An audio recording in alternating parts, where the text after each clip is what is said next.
The Book of Numbers, Chapter 1.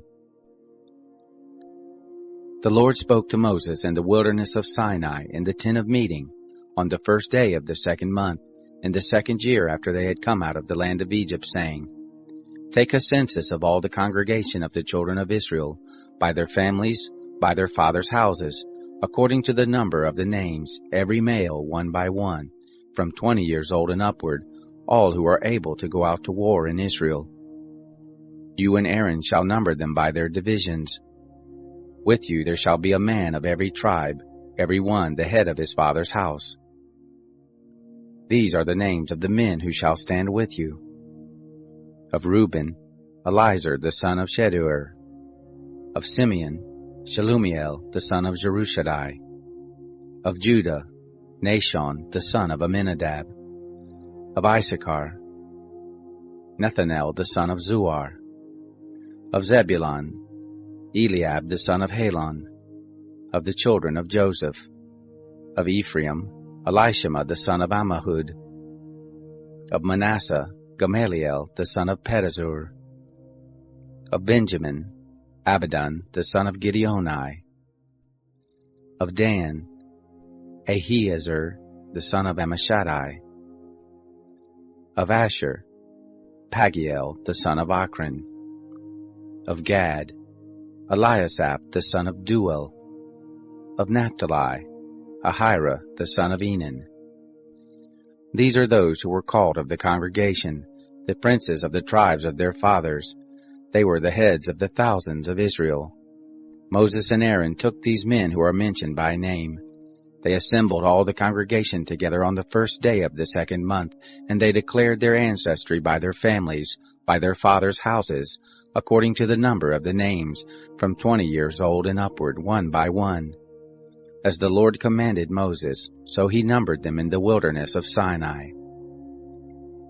The children of Reuben, Israel's firstborn, their generations by their families, by their fathers' houses, according to the number of the names, one by one, every male from 20 years old and upward, all who were able to go out to war. Those who were numbered of them, of the tribe of Reuben, were 46,500. Of the children of Simeon, their generations by their families, by their fathers' houses, those who were numbered of it, according to the number of the names, one by one, every male from 20 years old and upward, all who were able to go out to war. Those who were numbered of them, of the tribe of Simeon, were 59,300. Of the children of Gad, their generations, by their families, by their fathers' houses, according to the number of the names, from 20 years old and upward, all who were able to go out to war. Those who were numbered of them, of the tribe of Gad, were 45,650.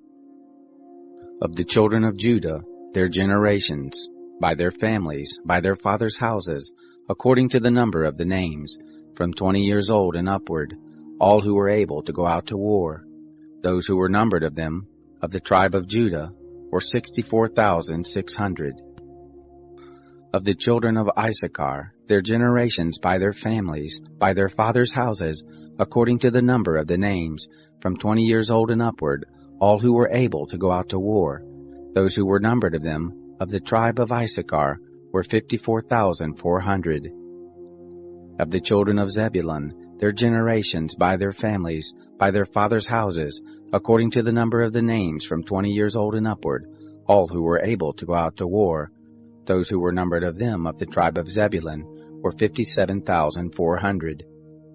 Of the children of Joseph, of the children of Ephraim, their generations by their families, by their fathers' houses, according to the number of the names, from 20 years old and upward, all who were able to go out to war.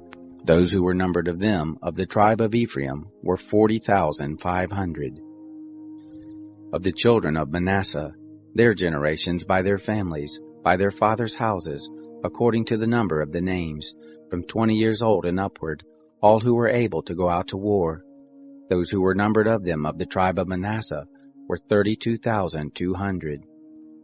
Of the children of Benjamin, their generations by their families, by their fathers' houses, according to the number of the names, from 20 years old and upward, all who were able to go out to war. Those who were numbered of them, of the tribe of Benjamin, were 35,400. Of the children of Dan, their generations, by their families, by their fathers' houses, according to the number of the names, from 20 years old and upward, all who were able to go forth to war, those who were numbered of them of the tribe of Dan, were 62,700. Of the children of Asher, their generations, by their families, by their fathers' houses, according to the number of the names, from 20 years old and upward, all who were able to go forth to war. Those who were numbered of them of the tribe of Asher were 41,500. Of the children of Naphtali, their generations, by their families, by their fathers' houses, according to the number of the names, from 20 years old and upward, all who were able to go forth to war. Those who were numbered of them of the tribe of Naphtali were 53,400. These are those who were numbered, whom Moses and Aaron numbered, and the princes of Israel, being 12 men. They were each one for his father's house. So all those who were numbered of the children of Israel by their fathers' houses, from 20 years old and upward, all who were able to go out to war in Israel, even all those who were numbered, were 603,550. But the Levites after the tribe of their fathers were not numbered among them. For the Lord spoke to Moses, saying, Only the tribe of Levi you shall not number, neither shall you take a census of them among the children of Israel, but appoint the Levites over the tabernacle of the testimony, and over all its furnishings, and over all that belongs to it. They shall carry the tabernacle and all its furnishings, and they shall take care of it, and shall encamp around it.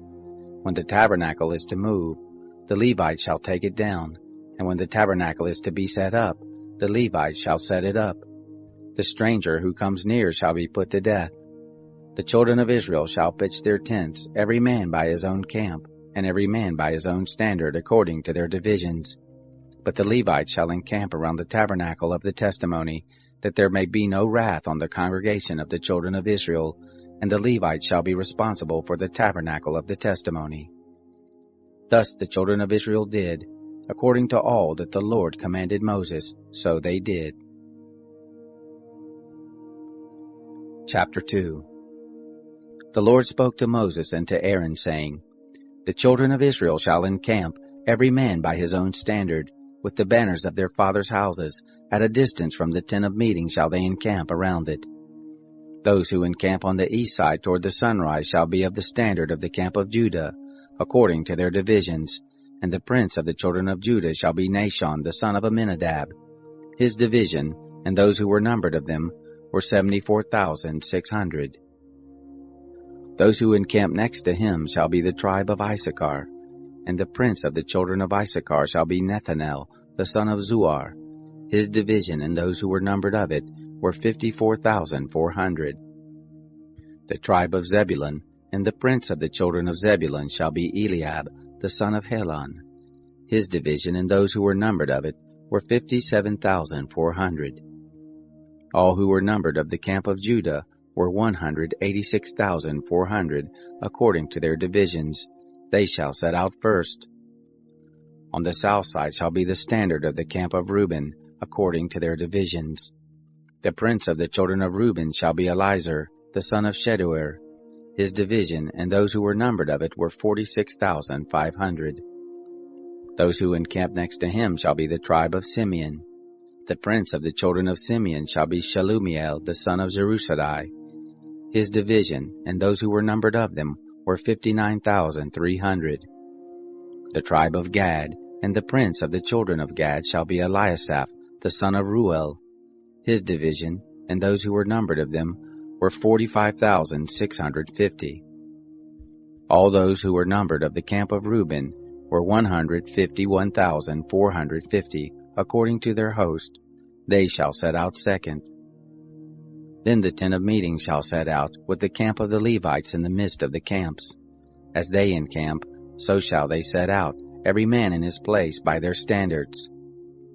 On the west side shall be the standard of the camp of Ephraim according to their divisions, and the prince of the children of Ephraim shall be Elishama, the son of Ammihud. His division, and those who were numbered of them, were 40,500. Next to him shall be the tribe of Manasseh, and the prince of the children of Manasseh shall be Gamaliel, the son of Pedazur. His division and those who were numbered of them were 32,200. The tribe of Benjamin, and the prince of the children of Benjamin shall be Abidan, the son of Gideoni.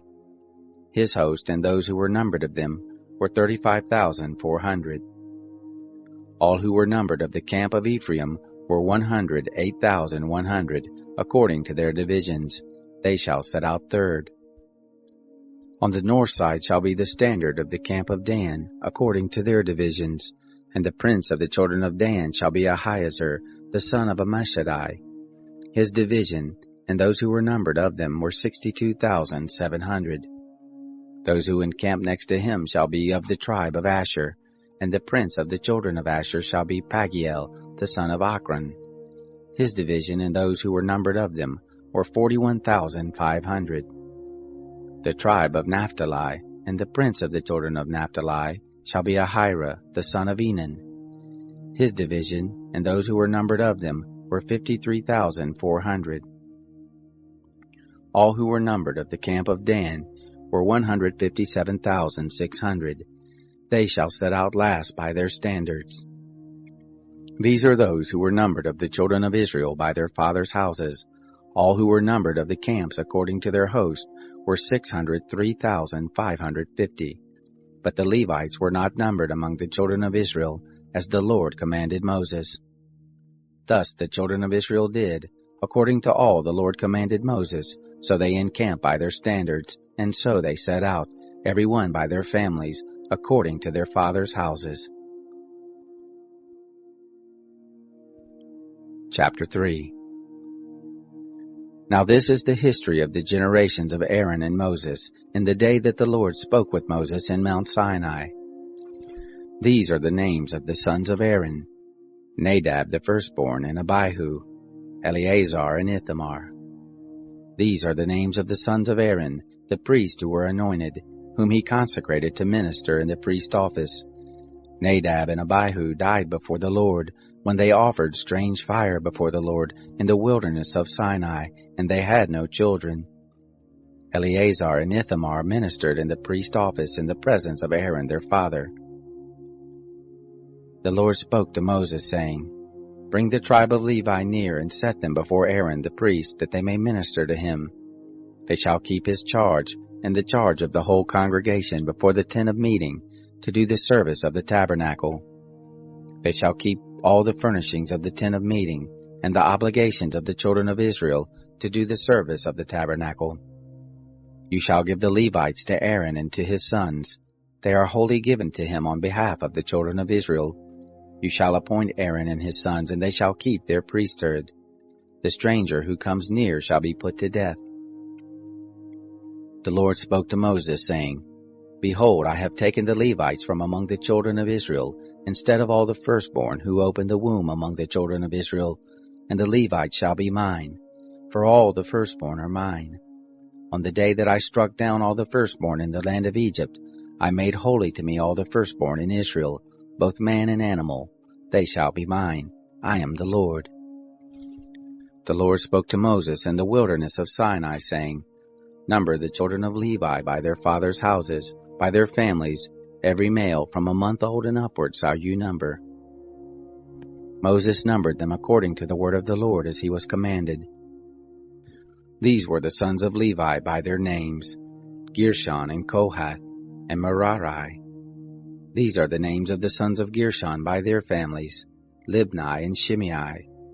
The sons of Kohath by their families, Amram and Ishar, Hebron and Uzziel. The sons of Merari by their families, Mahli and Mushi. These are the families of the Levites according to their fathers' houses. Of Gershon was the family of the Libnites, and the family of the Shimeites. These are the families of the Gershonites. Those who were numbered of them according to the number of all the males, from a month old and upward, even those who were numbered of them were 7,500. The families of the Gershonites shall encamp behind the tabernacle westward. The prince of the father's house of the Gershonites shall be Eliasaph the son of Lael. The charge of the sons of Gershon in the tent of meeting shall be the tabernacle, and the tent, its covering, and the screen for the door of the tent of meeting, and the hangings of the court, and the screen for the door of the court, which is by the tabernacle, and around the altar, and its cords for all of its service. Of Kohath was the family of the Amrites, and the family of the Isharites, and the family of the Hebronites, and the family of the Uzzielites. These are the families of the Kohathites. According to the number of all the males, from a month old and upward, there were 8,600, keeping the charge of the sanctuary. The families of the sons of Kohath shall encamp on the south side of the tabernacle. The prince of the fathers' houses of the families of the Kohathites shall be Elisaphan, the son of Uzziel. Their charge shall be the ark, the table, the lampstand, the altars, the vessels of the sanctuary with which they minister, and the screen and all its service. Eleazar the son of Aaron the priest shall be the prince of the princes of the Levites, with the oversight of those who keep the charge of the sanctuary. Of Merari was the family of the Mahlites, and the family of the Mushites. These are the families of Merari. Those who were numbered of them, according to the number of all the males, from a month old and upward, were 6,200. The prince of the fathers' houses of the families of Merari was Zuriel, the son of Abihail.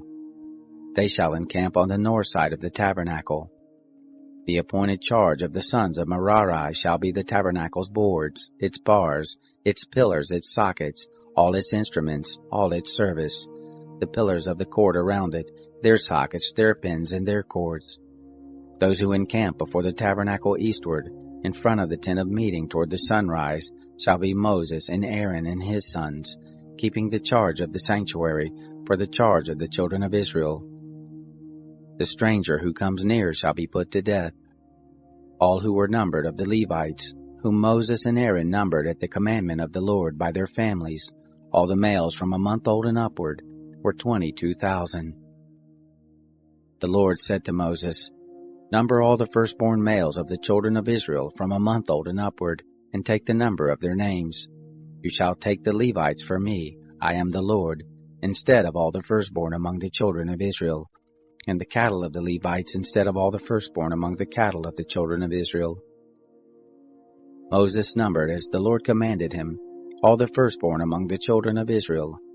All the firstborn males according to the number of names, from a month old and upward, of those who were numbered of them, were 22,273. The Lord spoke to Moses, saying, Take the Levites instead of all the firstborn among the children of Israel, and the cattle of the Levites instead of their cattle, and the Levites shall be mine. I am the Lord. For the redemption of the 273 of the firstborn of the children of Israel, who exceed the number of the Levites, you shall take 5 shekels apiece for each one. After the shekel of the sanctuary, you shall take them. The shekel is 20 gerahs. And you shall give the money, with which the remainder of them is redeemed, to Aaron and to his sons.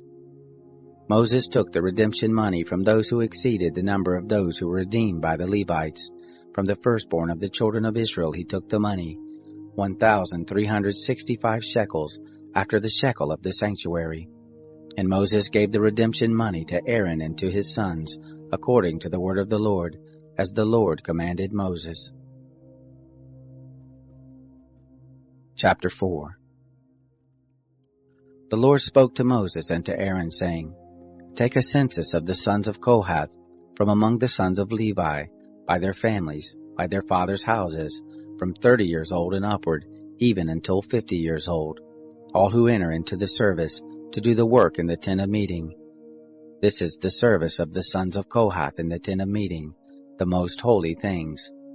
When the camp moves forward, Aaron shall go in and his sons, and they shall take down the veil of the screen, and cover the ark of the testimony with it, and shall put a covering of sealskin on it, and shall spread over it a cloth of all blue, and shall put in its poles. On the table of the showbread they shall spread a blue cloth, and put on it the dishes, the spoons, the bowls, and the cups with which to pour out, and the continual bread shall be on it. They shall spread on them a scarlet cloth, and cover the same with a covering of sealskin, and shall put in its bowls. They shall take a blue cloth, and cover the lampstand of the light, and its lamps, and its snuffers, and its snuff dishes, and all its oil vessels, with which they minister to it. They shall put it and all its vessels with a covering of sealskin, and shall put it on the frame. On the golden altar they shall spread a blue cloth, and cover it with a covering of sealskin, and shall put in its poles. They shall take all the vessels of ministry, with which they minister in the sanctuary, and put them in a blue cloth, and cover them with a covering of sealskin, and shall put them on the frame. They shall take away the ashes from the altar, and spread a purple cloth on it. They shall put on it all its vessels, with which they minister about it, the fire pans, the flesh hooks, the shovels, and the basins, all the vessels of the altar, and they shall spread on it a covering of sealskin, and put in its poles. When Aaron and his sons have finished covering the sanctuary, and all the furniture of the sanctuary, as the camp moves forward, after that the sons of Kohath shall come to carry it, but they shall not touch the sanctuary, lest they die. These things are the burden of the sons of Kohath and the tent of meeting. The charge of Eleazar the son of Aaron the priest shall be for the oil of the light, the sweet incense, the continual meal offering, and the anointing oil, the charge of all the tabernacle, and of all that is in it, the sanctuary and its furnishings. The Lord spoke to Moses and to Aaron, saying, Don't cut off the tribe of the families of the Kohathites from among the Levites, but do this to them, that they may live and not die when they approach the most holy things. Aaron and his sons shall go in, and appoint them every one to his service and his burden, but they shall not go in to see the sanctuary even for a moment, lest they die. The Lord spoke to Moses, saying, Take a census of the sons of Gershon also, by their fathers' houses, by their families. From 30 years old and upward until 50 years old shall you number them, all who enter in to wait on the service, to do the work in the tent of meeting. This is the service of the families of the Gershonites, in serving and in bearing burdens. They shall carry the curtains of the tabernacle, and the tent of meeting, its covering, and the covering of sealskin that is above on it, and the screen for the door of the tent of meeting, and the hangings of the court, and the screen for the door of the gate of the court, which is by the tabernacle and around the altar, and their cords, and all the instruments of their service, and whatever shall be done with them. Therein shall they serve. At the commandment of Aaron and his sons shall be all the service of the sons of the Gershonites, in all their burden and in all their service, and you shall appoint to them in charge all their burden. This is the service of the families of the sons of the Gershonites in the tent of meeting, and their charge shall be under the hand of Ithamar, the son of Aaron the priest. As for the sons of Merari, you shall number them by their families, by their fathers' houses. From 30 years old and upward, even to 50 years old, shall you number them, every one who enters on the service to do the work of the tent of meeting. This is the charge of their burden, according to all their service in the tent of meeting. The tabernacle's boards, its bars, its pillars, its sockets, and the pillars of the court around it, and their sockets, and their pins and their cords, with all their instruments, and with all their service. And by name shall you appoint the instruments of the charge of their burden. This is the service of the families of the sons of Merari, according to all their service, in the tent of meeting, under the hand of Ithamar the son of Aaron the priest. Moses and Aaron and the princes of the congregation numbered the sons of the Kohathites by their families and by their fathers' houses, from 30 years old and upward, even to 50 years old, every one who entered into the service for work in the tent of meeting. Those who were numbered of them by their families were 2,750. These are those who were numbered of the families of the Kohathites, all who served in the tent of meeting, whom Moses and Aaron numbered according to the commandment of the Lord by Moses. Those who were numbered of the sons of Gershon, their families and by their fathers' houses, from 30 years old and upward, even to 50 years old, every one who entered into the service for the work in the tent of meeting, even those who were numbered of them by their families, by their fathers' houses, were 2,630. These are those who were numbered of the families of the son of Gershon, all who served in the tent of meeting, whom Moses and Aaron numbered according to the commandment of the Lord. Those who were numbered of the families of the sons of Merari, by their families, by their fathers' houses, from 30 years old and upward, even to 50 years old, every one who entered into the service for the work in the tent of meeting, even those who were numbered of them by their families, were 3,200. These are those who were numbered of the families of the sons of Merari, whom Moses and Aaron numbered according to the commandment of the Lord by Moses. All those who were numbered of the Levites, whom Moses and Aaron and the princes of Israel numbered by their families and by their fathers' houses, from 30 years old and upward even to 50 years old, every one who entered in to do the work of service and the work of bearing burdens in the tent of meeting, even those who were numbered of them were 8,580. According to the commandment of the Lord they were numbered by Moses, every one according to his service and according to his burden.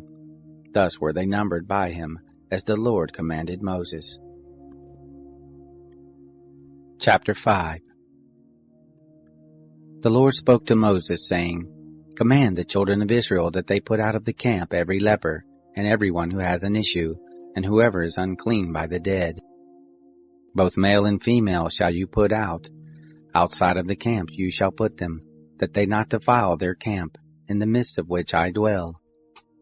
The children of Israel did so, and put them outside of the camp, as the Lord spoke to Moses, so did the children of Israel.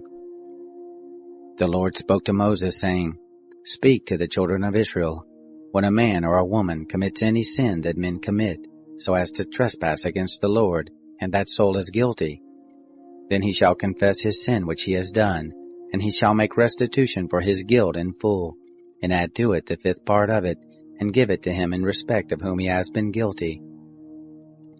But if the man has no kinsman to whom restitution may be made for the guilt, the restitution for guilt which is made to the Lord shall be the priest, besides the ram of the atonement, by which atonement shall be made for him.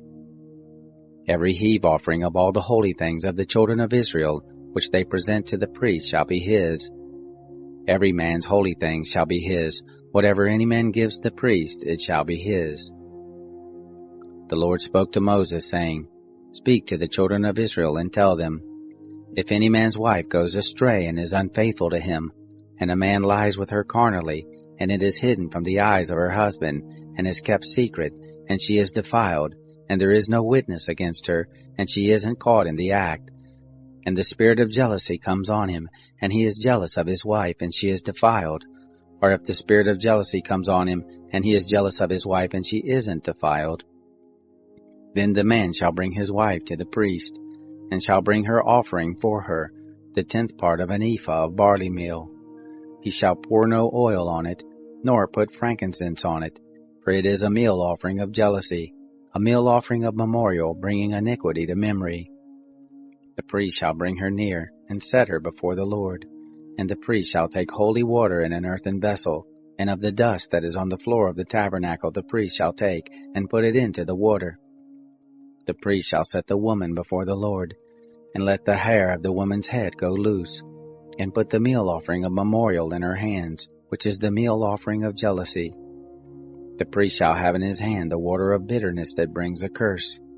The priest shall cause her to swear, and shall tell the woman, If no man has lain with you, and if you haven't gone aside to uncleanness, being under your husband, be free from this water of bitterness that brings a curse. But if you have gone astray, being under your husband, and if you are defiled, and some man has lain with you besides your husband, then the priest shall cause the woman to swear with the oath of cursing, and the priest shall tell the woman, The Lord make you a curse and an oath among your people, when the Lord allows your thigh to fall away, and your body to swell. And this water that brings a curse will go into your bowels, and make your body swell and your thigh fall away. The woman shall say, Amen, Amen. The priest shall write these curses in a book, and he shall blot them out into the water of bitterness. He shall make the woman drink the water of bitterness that causes the curse, and the water that causes the curse shall enter into her and become bitter. The priest shall take the meal offering of jealousy out of the woman's hand, and shall wave the meal offering before the Lord and bring it to the altar. The priest shall take a handful of the meal offering as the memorial of it and burn it on the altar, and afterward shall make the woman drink the water. When he has made her drink the water, then it shall happen, if she is defiled and has committed a trespass against her husband, that the water that causes the curse will enter into her and become bitter, and her body will swell, and her thigh will fall away, and the woman will be a curse among her people.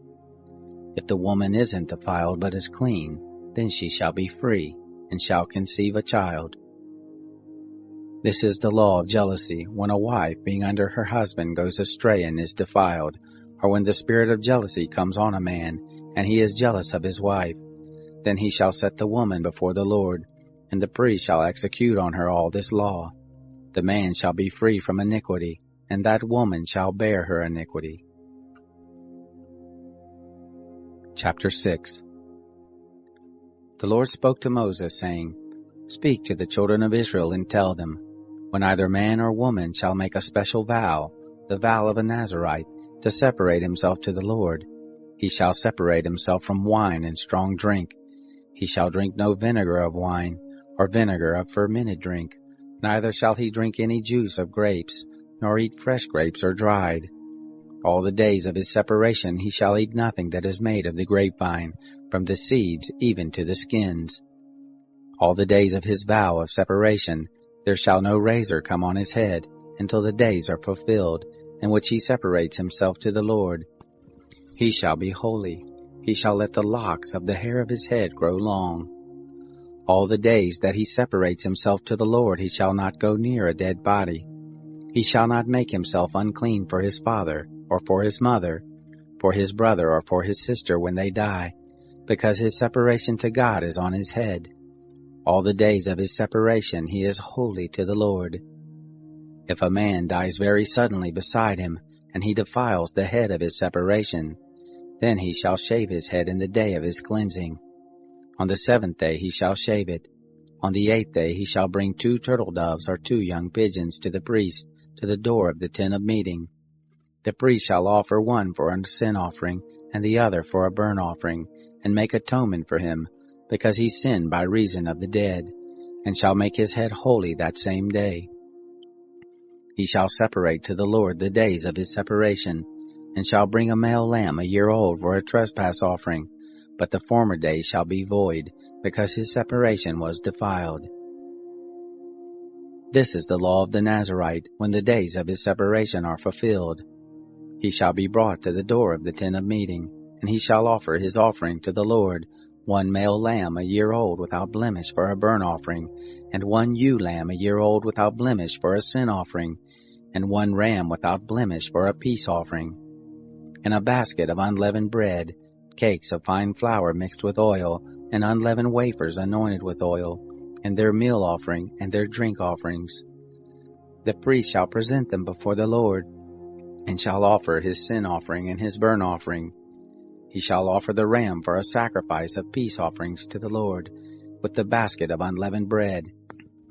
The priest shall also offer its meal offering and its drink offering. The Nazirite shall shave the head of his separation at the door of the tent of meeting, and shall take the hair of the head of his separation, and put it on the fire which is under the sacrifice of peace offerings. The priest shall take the boiled shoulder of the ram, and 1 unleavened cake out of the basket, and 1 unleavened wafer, and shall put them on the hands of the Nazirite, after he has shaved the head of his separation. And the priest shall wave them for a wave offering before the Lord. This is holy for the priest, together with the breast that is waved and the thigh that is offered. After that, the Nazirite may drink wine. This is the law of the Nazirite who vows, and of his offering to the Lord for his separation, besides that which he is able to get. According to his vow which he vows, so he must do after the law of his separation. The Lord spoke to Moses, saying, Speak to Aaron and to his sons, saying, This is how you shall bless the children of Israel. You shall tell them, The Lord bless you and keep you. The Lord make his face to shine on you and be gracious to you. The Lord lift up his face toward you and give you peace. So they shall put my name on the children of Israel, and I will bless them. Chapter 7. It happened on the day that Moses had finished setting up the tabernacle and had anointed it, and sanctified it, with all its furniture, and the altar with all its vessels, and had anointed and sanctified them, that the princes of Israel, the heads of their father's house, offered. These were the princes of the tribes. These are they who were over those who were numbered, and they brought their offerings before the Lord. 6 covered wagons, and 12 oxen, a wagon for every 2 of the princes, and for each one an ox, and they presented them before the tabernacle. The Lord spoke to Moses, saying, Accept these from them, that they may be used in doing the service of the tent of meeting, and you shall give them to the Levites, to every man according to his service. Moses took the wagons and the oxen and gave them to the Levites. He gave 2 wagons and 4 oxen to the sons of Gershon, according to their service. And he gave 4 wagons and 8 oxen to the sons of Merari, according to their service, under the direction of Ithamar the son of Aaron the priest. But to the sons of Kohath he gave none, because the service of the sanctuary belonged to them. They carried it on their shoulders. The princes gave offerings for the dedication of the altar, and the day that it was anointed. Even the princes gave their offerings before the altar. The Lord said to Moses, They shall offer their offering, each prince on his day, for the dedication of the altar. He who offered his offering for the first day was Nahshon the son of Amminadab, of the tribe of Judah, and his offering was 1 silver platter, the weight of which was 130 shekels, 1 silver bowl of 70 shekels after the shekel of the sanctuary, both of them full of fine flour mixed with oil for a meal offering, 1 golden ladle of 10 shekels, full of incense, 1 young bull, 1 ram, 1 male lamb a year old for a burnt offering, 1 male goat for a sin offering, and for the sacrifice of peace offerings, 2 oxen, 5 rams, 5 male goats, and 5 male lambs a year old. This was the offering of Nahshon the son of Amminadab. On the second day Nethanel the son of Zuar the prince of Issachar gave his offering. He offered for his offering 1 silver platter, the weight of which was 130 shekels, 1 silver bowl of 70 shekels after the shekel of the sanctuary, both of them full of fine flour mixed with oil for a meal offering, 1 golden ladle of 10 shekels full of incense, 1 young bull, 1 ram, 1 male lamb a year old for a burnt offering, 1 male goat for a sin offering, and for the sacrifice of peace offerings, 2 oxen, 5 rams, 5 male goats, 5 male lambs a year old. This was the offering of Nethanel the son of Zuar. On the third day, Eliab the son of Helon, prince of the children of Zebulun, gave his offering, 1 silver platter, the weight of which was 130 shekels, 1 silver bowl of 70 shekels after the shekel of the sanctuary, both of them full of fine flour mixed with oil for a meal offering, 1 golden ladle of 10 shekels full of incense, 1 young bull, 1 ram, 1 male lamb a year old for a burnt offering, 1 male goat for a sin offering, and for the sacrifice of peace offerings, 2 oxen, 5 rams, 5 male goats, and 5 male lambs a year old. This was the offering of Eliab the son of Helon. On the fourth day, Elizur the son of Sheduer, prince of the children of Reuben, gave his offering, 1 silver platter, the weight of which was 130 shekels, 1 silver bowl of 70 shekels after the shekel of the sanctuary, both of them full of fine flour mixed with oil for a meal offering, 1 golden ladle of 10 shekels full of incense, 1 young bull, 1 ram, 1 male lamb a year old for a burnt offering, 1 male goat for a sin offering, and for the sacrifice of peace offerings, 2 oxen, 5 rams, 5 male goats, and 5 male lambs a year old. This was the offering of Elizur the son of Sheduer. On the fifth day, Shelumiel the son of Jerushadai, prince of the children of Simeon, gave his offering, 1 silver platter, the weight of which was 130 shekels, 1 silver bowl of 70 shekels after the shekel of the sanctuary, both of them full of fine flour mixed with oil for a meal offering, 1 golden ladle of 10 shekels full of incense, 1 young bull, 1 ram, 1 male lamb a year old for a burnt offering, 1 male goat for a sin offering, and for the sacrifice of peace offerings, 2 oxen, 5 rams, 5 male goats, and 5 male lambs a year old. This was the offering of Shelumiel the son of Jerushadai. On the sixth day, Eliasaph the son of Duel, prince of the children of Gad, gave his offering, 1 silver platter, the weight of which was 130 shekels, 1 silver bowl of 70 shekels after the shekel of the sanctuary, both of them full of fine flour mixed with oil for a meal offering, 1 golden ladle of 10 shekels full of incense, 1 young bull, 1 ram, one male lamb a year old for a burnt offering, one male goat for a sin offering, and for the sacrifice of peace offerings, 2 oxen, 5 rams, 5 male goats, and 5 male lambs a year old. This was the offering of Eliasaph the son of Deuel. On the 7th day, Elishama the son of Ammihud, prince of the children of Ephraim, gave his offering, 1 silver platter, the weight of which was 130 shekels, 1 silver bowl of 70 shekels, after the shekel of the sanctuary, both of them full of fine flour mixed with oil for a meal offering, 1 golden ladle of 10 shekels, full of incense, 1 young bull, 1 ram, 1 male lamb a year old for a burnt offering, 1 male goat for a sin offering, and for the sacrifice of peace offerings, 2 oxen, 5 rams, 5 male goats, and 5 male lambs a year old. This was the offering of Elishama the son of Ammihud. On the 8th day, Gamaliel the son of Pedazur, prince of the children of Manasseh, gave his offering, 1 silver platter, the weight of which was 130 shekels, 1 silver bowl of 70 shekels, after the shekel of the sanctuary, both of them full of fine flour mixed with oil for a meal offering, 1 golden ladle of 10 shekels, full of incense, 1 young bull, 1 ram, 1 male lamb a year old for a burnt offering, 1 male goat for a sin offering, and for the sacrifice of peace offerings, 2 oxen, 5 rams, 5 male goats, and 5 male lambs a year old. This was the offering of Gamaliel the son of Pedazur. On the 9th day, Abidan the son of Gideoni, prince of the children of Benjamin, gave his offering, 1 silver platter, the weight of which was 130 shekels, 1 silver bowl of 70 shekels, after the shekel of the sanctuary, both of them full of fine flour mixed with oil for a meal offering, 1 golden ladle of 10 shekels, full of incense, 1 young bull, 1 ram, 1 male lamb a year old for a burnt offering, 1 male goat for a sin offering, and for the sacrifice of peace offerings, 2 oxen, 5 rams, 5 male goats, and 5 male lambs a year old. This was the offering of Abidan the son of Gideoni.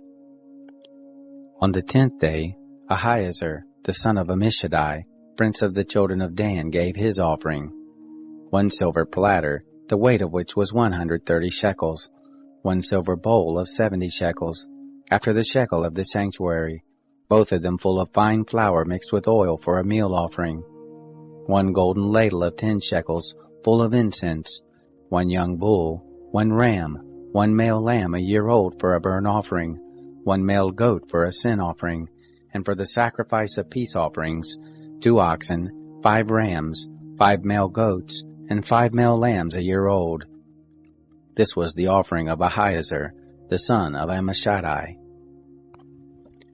On the 11th day, Pagiel the son of Ochran, prince of the children of Asher, gave his offering, 1 silver platter, the weight of which was 130 shekels, 1 silver bowl of 70 shekels, after the shekel of the sanctuary, both of them full of fine flour mixed with oil for a meal offering, 1 golden ladle of 10 shekels, full of incense, 1 young bull, 1 ram, 1 male lamb a year old for a burnt offering, 1 male goat for a sin offering, and for the sacrifice of peace offerings, 2 oxen, 5 rams, 5 male goats, and 5 male lambs a year old.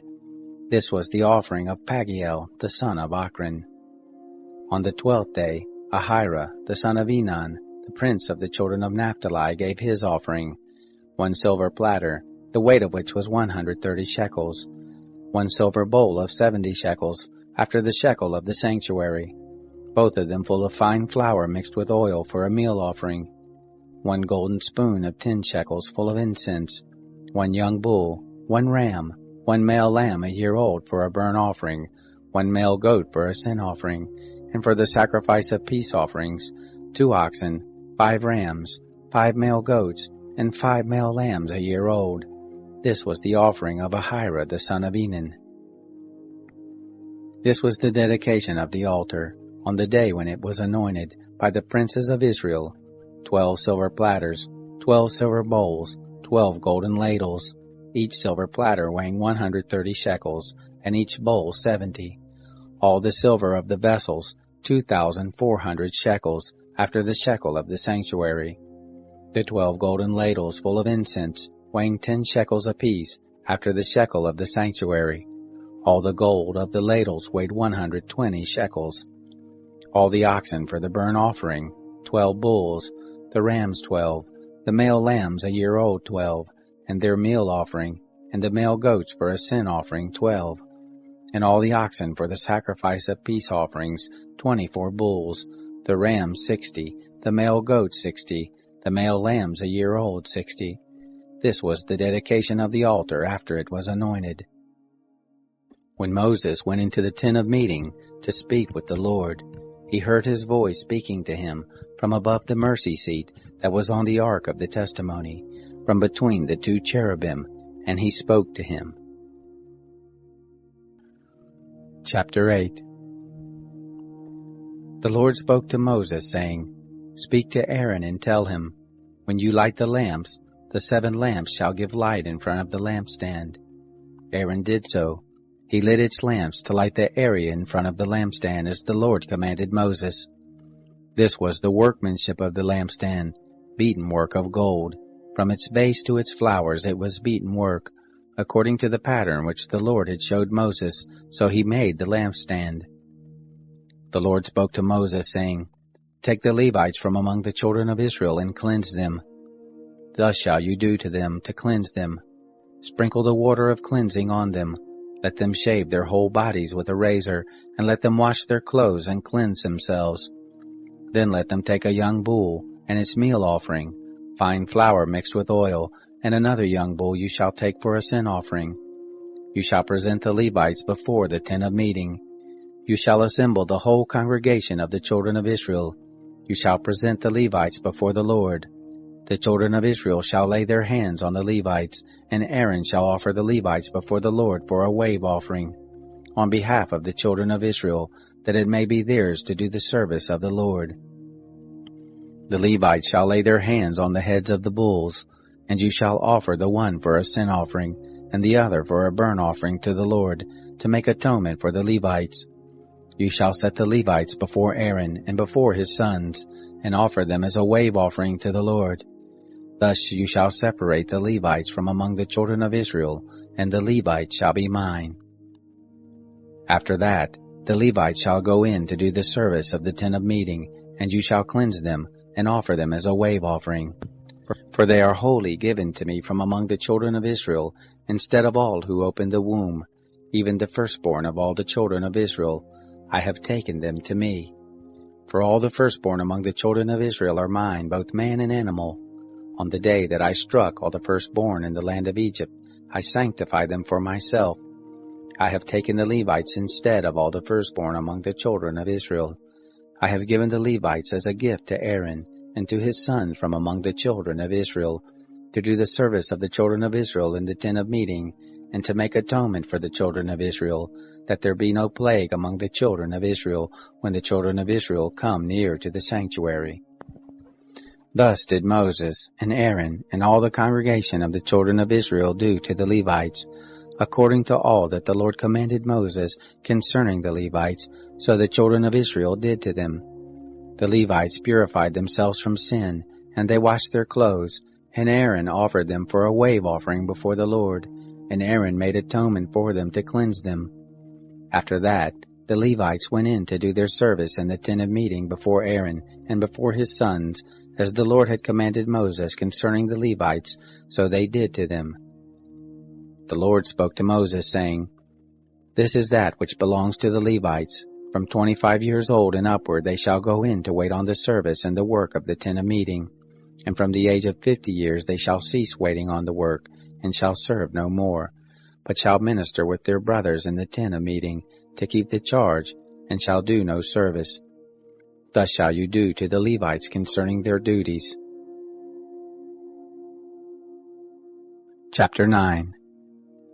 The Lord spoke to Moses in the wilderness of Sinai, in the first month of the 2nd year after they had come out of the land of Egypt, saying, Moreover, let the children of Israel keep the Passover in its appointed season.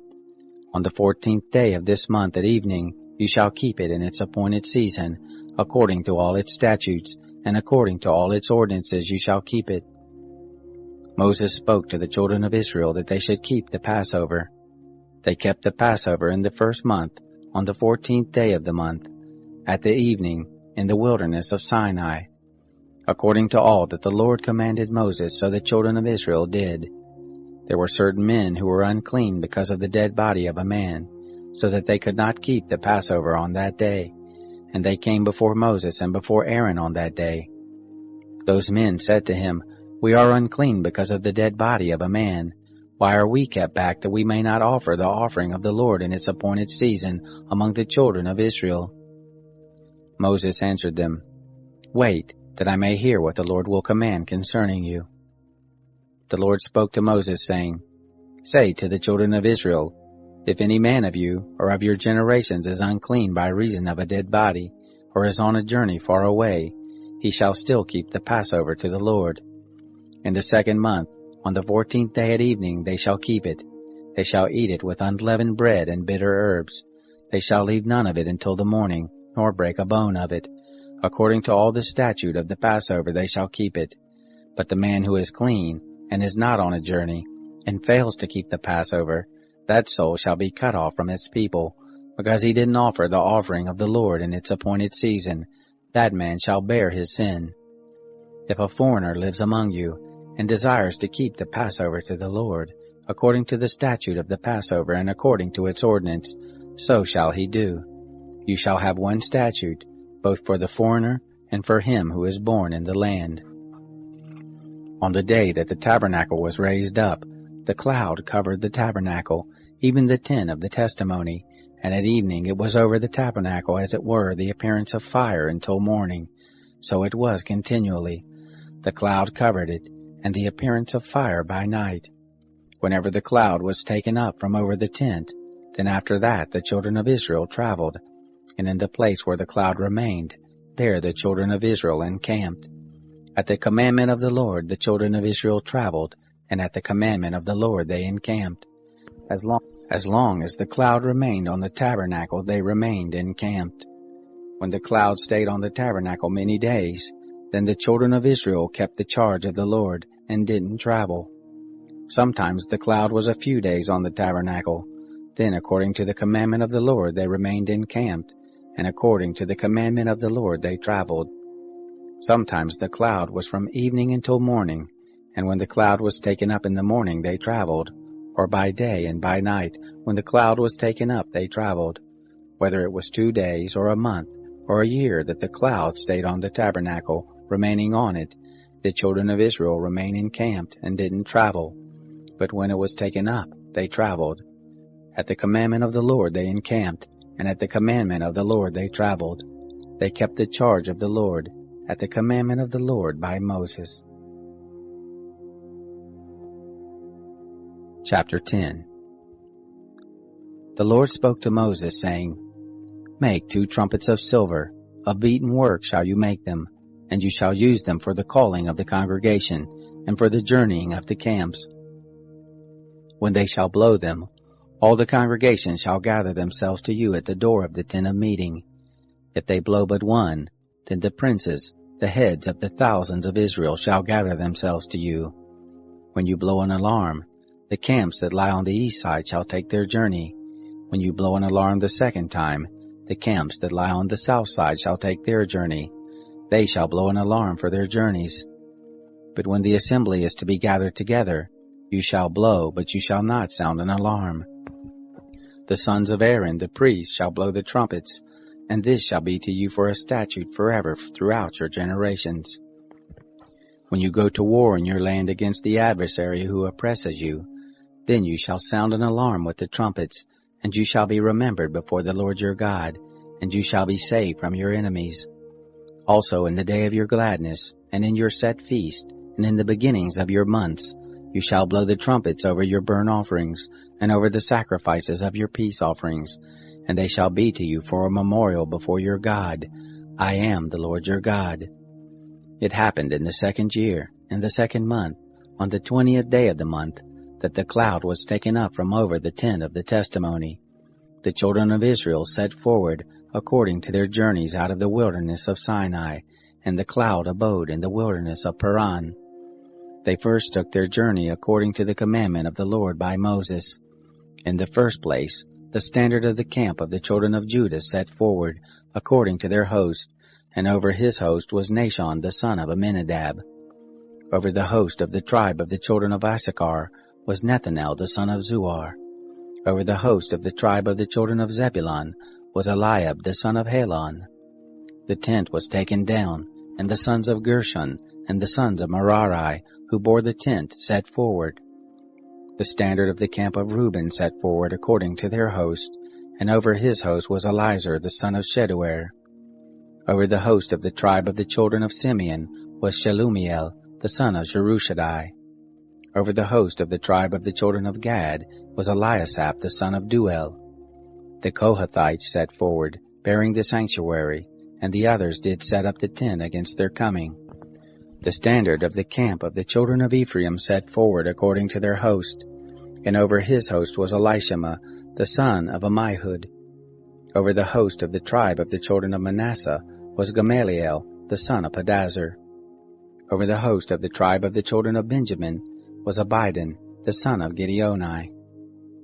The standard of the camp of the children of Dan, which was the rearward of all the camps, set forward according to their host, and over his host was Ahazar the son of Ammishaddai. Over the host of the tribe of the children of Asher was Pagiel the son of Ochran. Over the host of the tribe of the children of Naphtali was Ahira the son of Enan.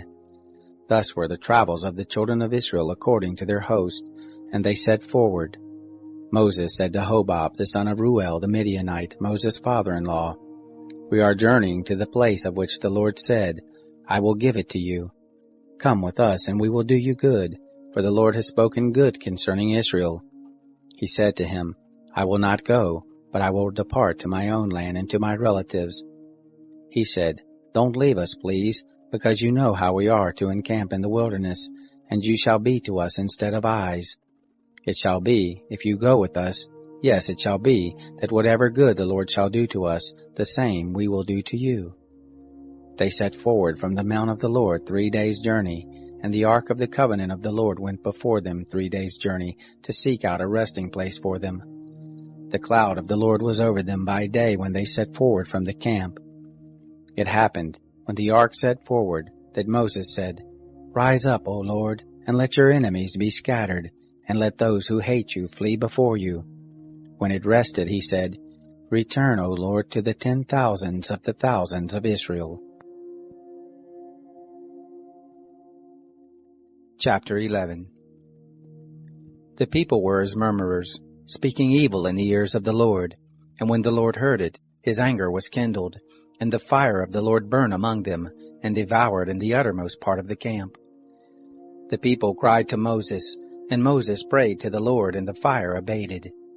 The name of that place was called Taberah, because the fire of the Lord burned among them. The mixed multitude that was among them lusted exceedingly, and the children of Israel also wept again, and said, "Who shall give us flesh to eat? We remember the fish which we ate in Egypt for nothing, the cucumbers and the melons, and the leeks and the onions and the garlic. But now our soul is dried away. There is nothing at all save this manna to look on." The manna was like coriander seed, and the appearance of it as the appearance of bdellium. The people went about and gathered it, and ground it in mills, or beat it in mortars, and boiled it in pots, and made cakes of it, and the taste of it was as the taste of fresh oil.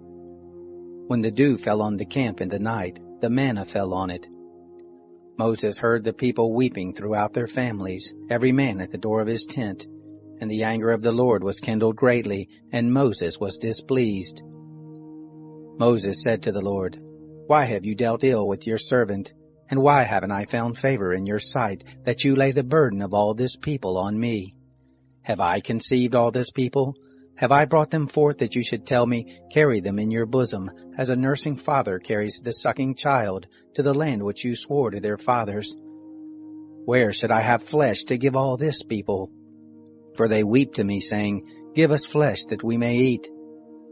I am not able to bear all this people alone, because it is too heavy for me. If you deal thus with me, please kill me out of hand, if I have found favor in your sight, and let me not see my wretchedness." The Lord said to Moses, "Gather to me 70 men of the elders of Israel, whom you know to be elders of the people and officers over them, and bring them to the tent of meeting, that they may stand there with you. I will come down and talk with you there, and I will take of the Spirit which is on you, and will put it on them, and they shall bear the burden of the people with you, that you not bear it yourself alone. Say to the people, Sanctify yourselves against tomorrow, and you shall eat flesh, for you have wept in the ears of the Lord, saying, Who shall give us flesh to eat? For it was well with us in Egypt, therefore the Lord will give you flesh, and you shall eat. You shall not eat 1 day, nor 2 days, nor 5 days, neither 10 days, nor 20 days, but a whole month, until it comes out at your nostrils, and it becomes loathsome to you, because you have rejected the Lord who is among you, and have wept before him, saying, Why did we come forth out of Egypt? Moses said, The people, among whom I am, are 600,000 footmen. And you have said, I will give them flesh, that they may eat a whole month. Shall flocks and herds be slain for them to suffice them? Or shall all the fish of the sea be gathered together for them to suffice them? The Lord said to Moses, Has the Lord's hand grown short? Now you shall see whether my word shall happen to you or not.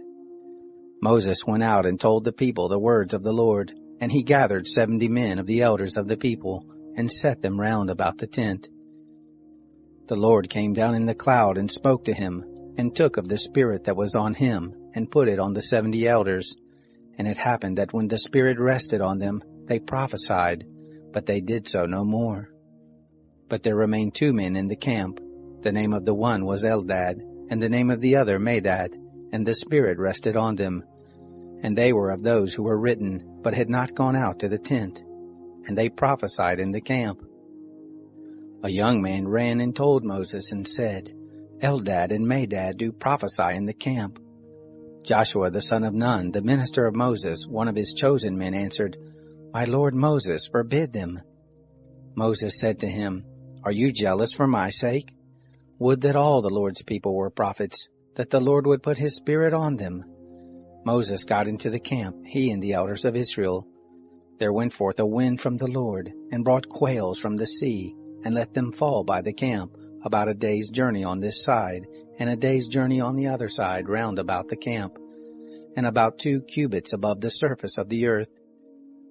The people rose up all that day and all that night, and all the next day, and gathered the quails.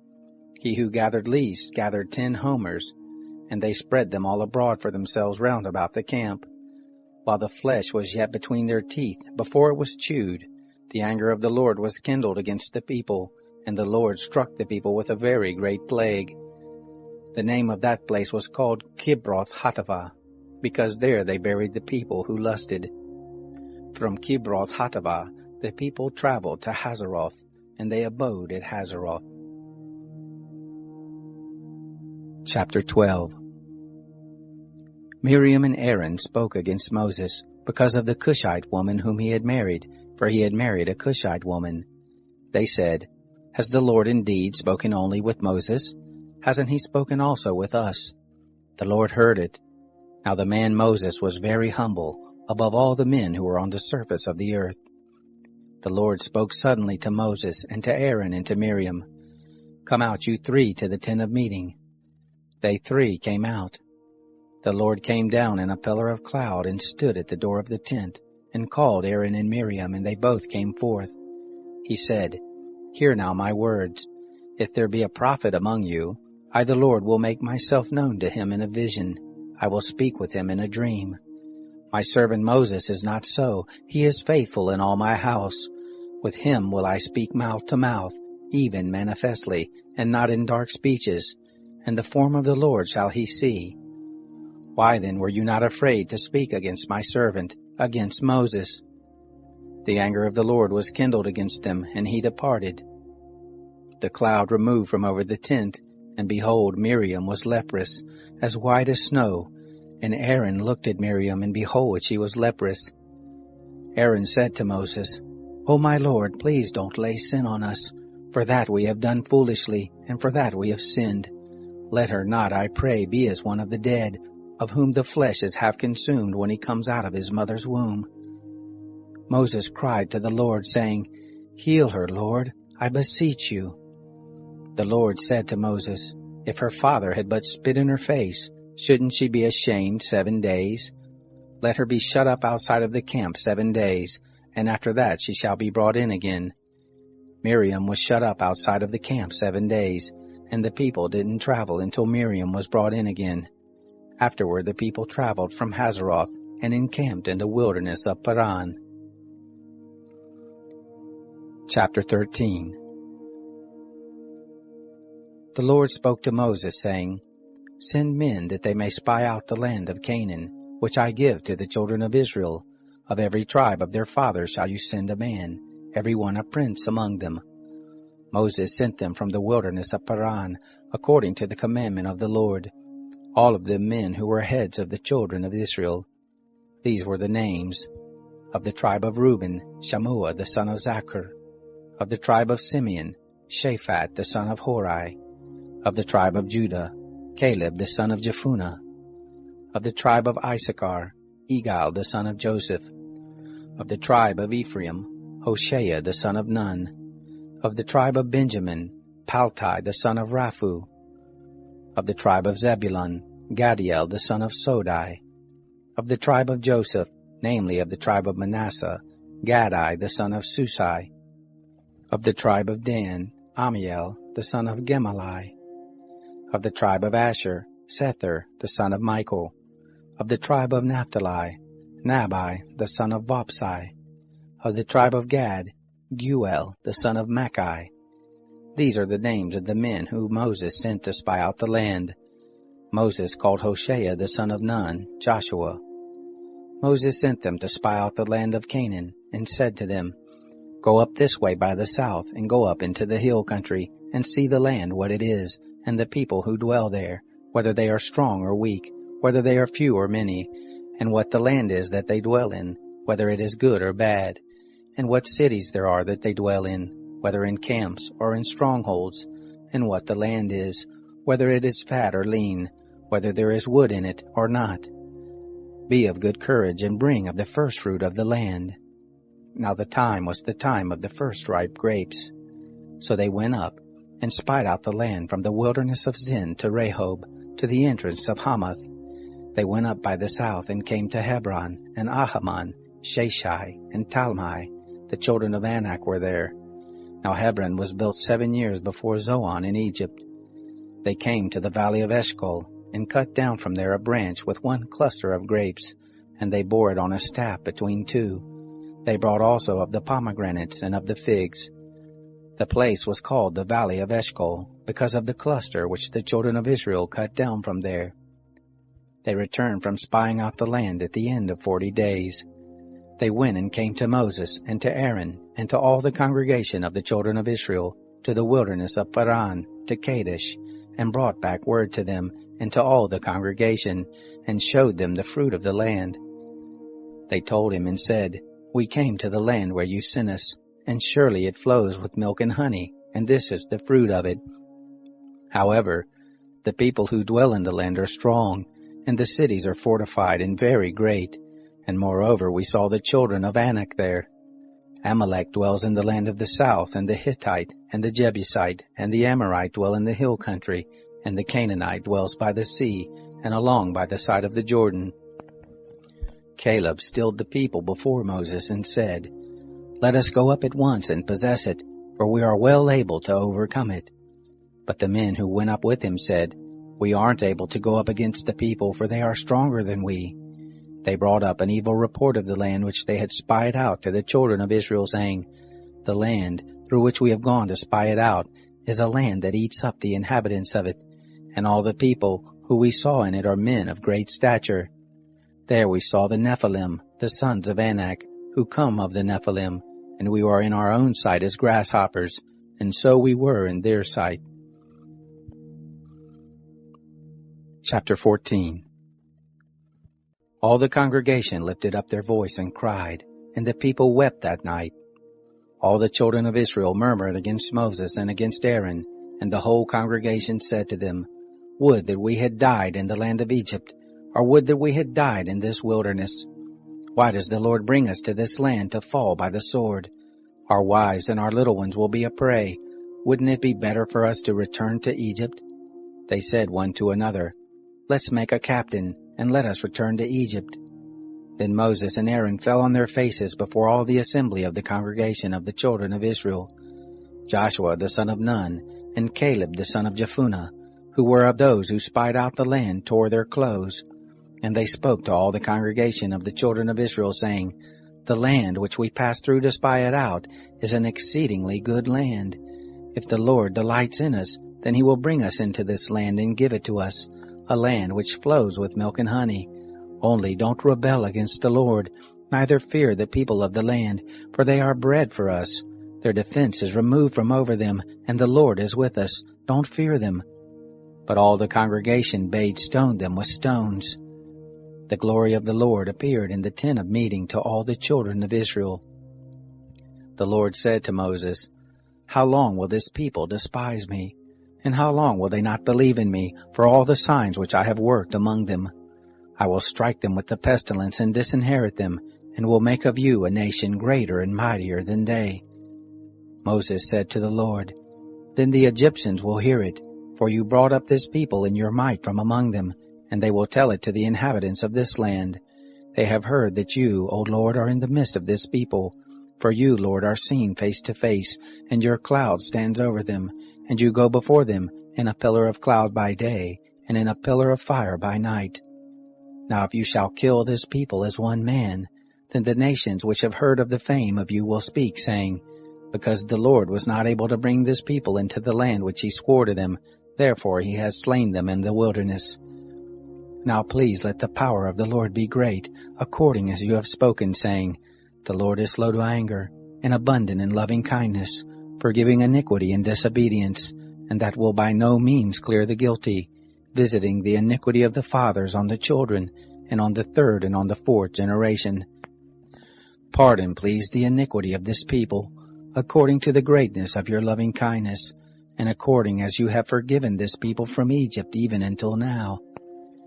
The Lord said, I have pardoned according to your word, but in very deed as I live, and as all the earth shall be filled with the glory of the Lord, because all those men who have seen my glory and my signs, which I worked in Egypt and in the wilderness, yet have tempted me these 10 times and have not listened to my voice, surely they shall not see the land which I swore to their fathers, neither shall any of those who despised me see it, but my servant Caleb, because he had another spirit with him, and has followed me fully, him will I bring into the land into which he went, and his seed shall possess it.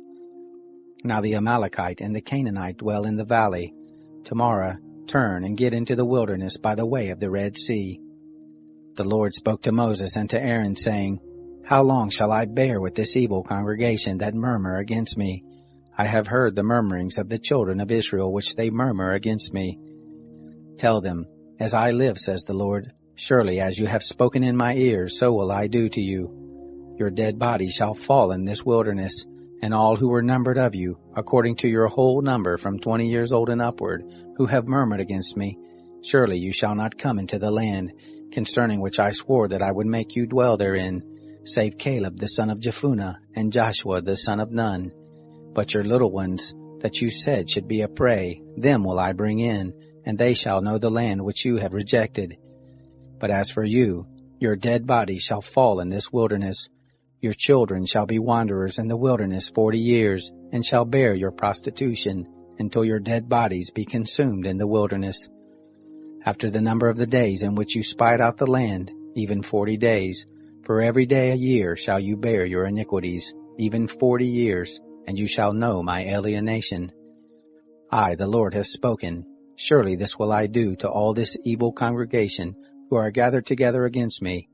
In this wilderness they shall be consumed, and there they shall die. The men whom Moses sent out to spy out the land, who returned, and made all the congregation to murmur against him, by bringing up an evil report against the land, even those men who did bring up an evil report of the land, died by the plague before the Lord. But Joshua the son of Nun, and Caleb the son of Jephunneh, remained alive of those men who went to spy out the land. Moses told these words to all the children of Israel, and the people mourned greatly. They rose up early in the morning, and got them up to the top of the mountain, saying, Behold, we are here, and will go up to the place which the Lord has promised us, for we have sinned. Moses said, Why now do you disobey the commandment of the Lord, seeing it shall not prosper? Don't go up, for the Lord is in among you, that you not be struck down before your enemies. For there the Amalekite and the Canaanite are before you, and you shall fall by the sword, because you are turned back from following the Lord. Therefore the Lord will not be with you. But they presumed to go up to the top of the mountain. Nevertheless, the ark of the covenant of the Lord and Moses didn't depart out of the camp. Then the Amalekite came down, and the Canaanite who lived in that mountain, and struck them, and beat them down even to Hormah. Chapter 15. The Lord spoke to Moses, saying, Speak to the children of Israel, and tell them, When you are come into the land of your habitations which I give to you, and will make an offering by fire to the Lord, a burnt offering or a sacrifice, to accomplish a vow, or as a freewill offering, or in your set feast, to make a sweet savor to the Lord, of the herd or of the flock, then shall he who offers his offering offer to the Lord a meal offering of 1/10 part of an ephah of fine flour, mixed with the 4th part of a hin of oil, and wine for the drink offering, the 4th part of a hin, shall you prepare with the burnt offering, or for the sacrifice, for each lamb. Or for a ram, you shall prepare a meal offering, 2/10 parts of an ephah of fine flour, mixed with the 3rd part of a hin of oil. And for the drink offering you shall offer the 3rd part of a hin of wine, of a sweet savor to the Lord. When you prepare a bull for a burnt offering, or for a sacrifice, to accomplish a vow or for peace offerings to the Lord, then shall he offer with the bull a meal offering of 3/10 parts of an ephah of fine flour, mixed with half a hin of oil. And you shall offer for the drink offering half a hin of wine, for an offering made by fire, of a sweet savor to the Lord. Thus shall it be done for each bull, or for each ram, or for each of the he-lambs or of the kids. According to the number that you shall prepare, so shall you do to everyone according to their number. All who are homeborn shall do these things after this manner, in offering an offering made by fire, of a sweet savor to the Lord. If a stranger lives as a foreigner with you, or whoever may be among you throughout your generations, and will offer an offering made by fire, of a sweet savor to the Lord as you do, so shall he do. For the assembly there shall be one statute for you, and for the stranger who lives as a foreigner with you, a statute forever throughout your generations. As you are, so shall the foreigner be before the Lord. One law and one ordinance shall be for you, and for the stranger who lives as a foreigner with you. The Lord spoke to Moses, saying, Speak to the children of Israel, and tell them, When you come into the land where I bring you, then it shall be that when you eat of the bread of the land, you shall offer up a heave offering to the Lord. Of the first of your dough you shall offer up a cake for a heave offering. As the heave offering of the threshing floor, so shall you heave it. Of the first of your dough you shall give to the Lord a heave offering throughout your generations. When you shall err, and not observe all these commandments which the Lord has spoken to Moses, even all that the Lord has commanded you by Moses, from the day that the Lord gave commandment and onward throughout your generations, then it shall be, if it be done unwittingly, without the knowledge of the congregation, that all the congregation shall offer one young bull for a burnt offering, for a sweet savor to the Lord, with the meal offering of it and the drink offering of it, according to the ordinance, and one male goat for a sin offering. The priest shall make atonement for all the congregation of the children of Israel, and they shall be forgiven, for it was an error, and they have brought their offering, an offering made by fire to the Lord, and their sin offering before the Lord for their error. And all the congregation of the children of Israel shall be forgiven, and the stranger who lives as a foreigner among them, for in respect of all the people it was done unwittingly. If one person sin unwittingly, then he shall offer a female goat a year old for a sin offering. The priest shall make atonement for the soul who errs, when he sins unwittingly before the Lord, to make atonement for him, and he shall be forgiven. You shall have one law for him who does anything unwittingly, for him who is homeborn among the children of Israel, and for the stranger who lives as a foreigner among them. But the soul who does anything with a high hand, whether he is homeborn or a foreigner, the same blasphemes the Lord, and that soul shall be cut off from among his people. because he has despised the word of the Lord, and has broken his commandment, that soul shall be utterly cut off, his iniquity shall be on him. While the children of Israel were in the wilderness, they found a man gathering sticks on the Sabbath day. Those who found him gathering sticks brought him to Moses and Aaron, and to all the congregation. They put him in custody, because it had not been declared what should be done to him. The Lord said to Moses, "The man shall surely be put to death. All the congregation shall stone him with stones outside of the camp." All the congregation brought him outside of the camp, and stoned him to death with stones, as the Lord commanded Moses. The Lord spoke to Moses, saying, "Speak to the children of Israel, and tell them to make fringes in the borders of their garments throughout their generations, and that they put on the fringe of each border a cord of blue. And it shall be to you for a fringe, that you may look on it, and remember all the commandments of the Lord, and do them, and that you do not follow after your own heart and your own eyes, after which you used to play the prostitute, that you may remember and do all my commandments, and be holy to your God. I am the Lord your God, who brought you out of the land of Egypt, to be your God. I am the Lord your God."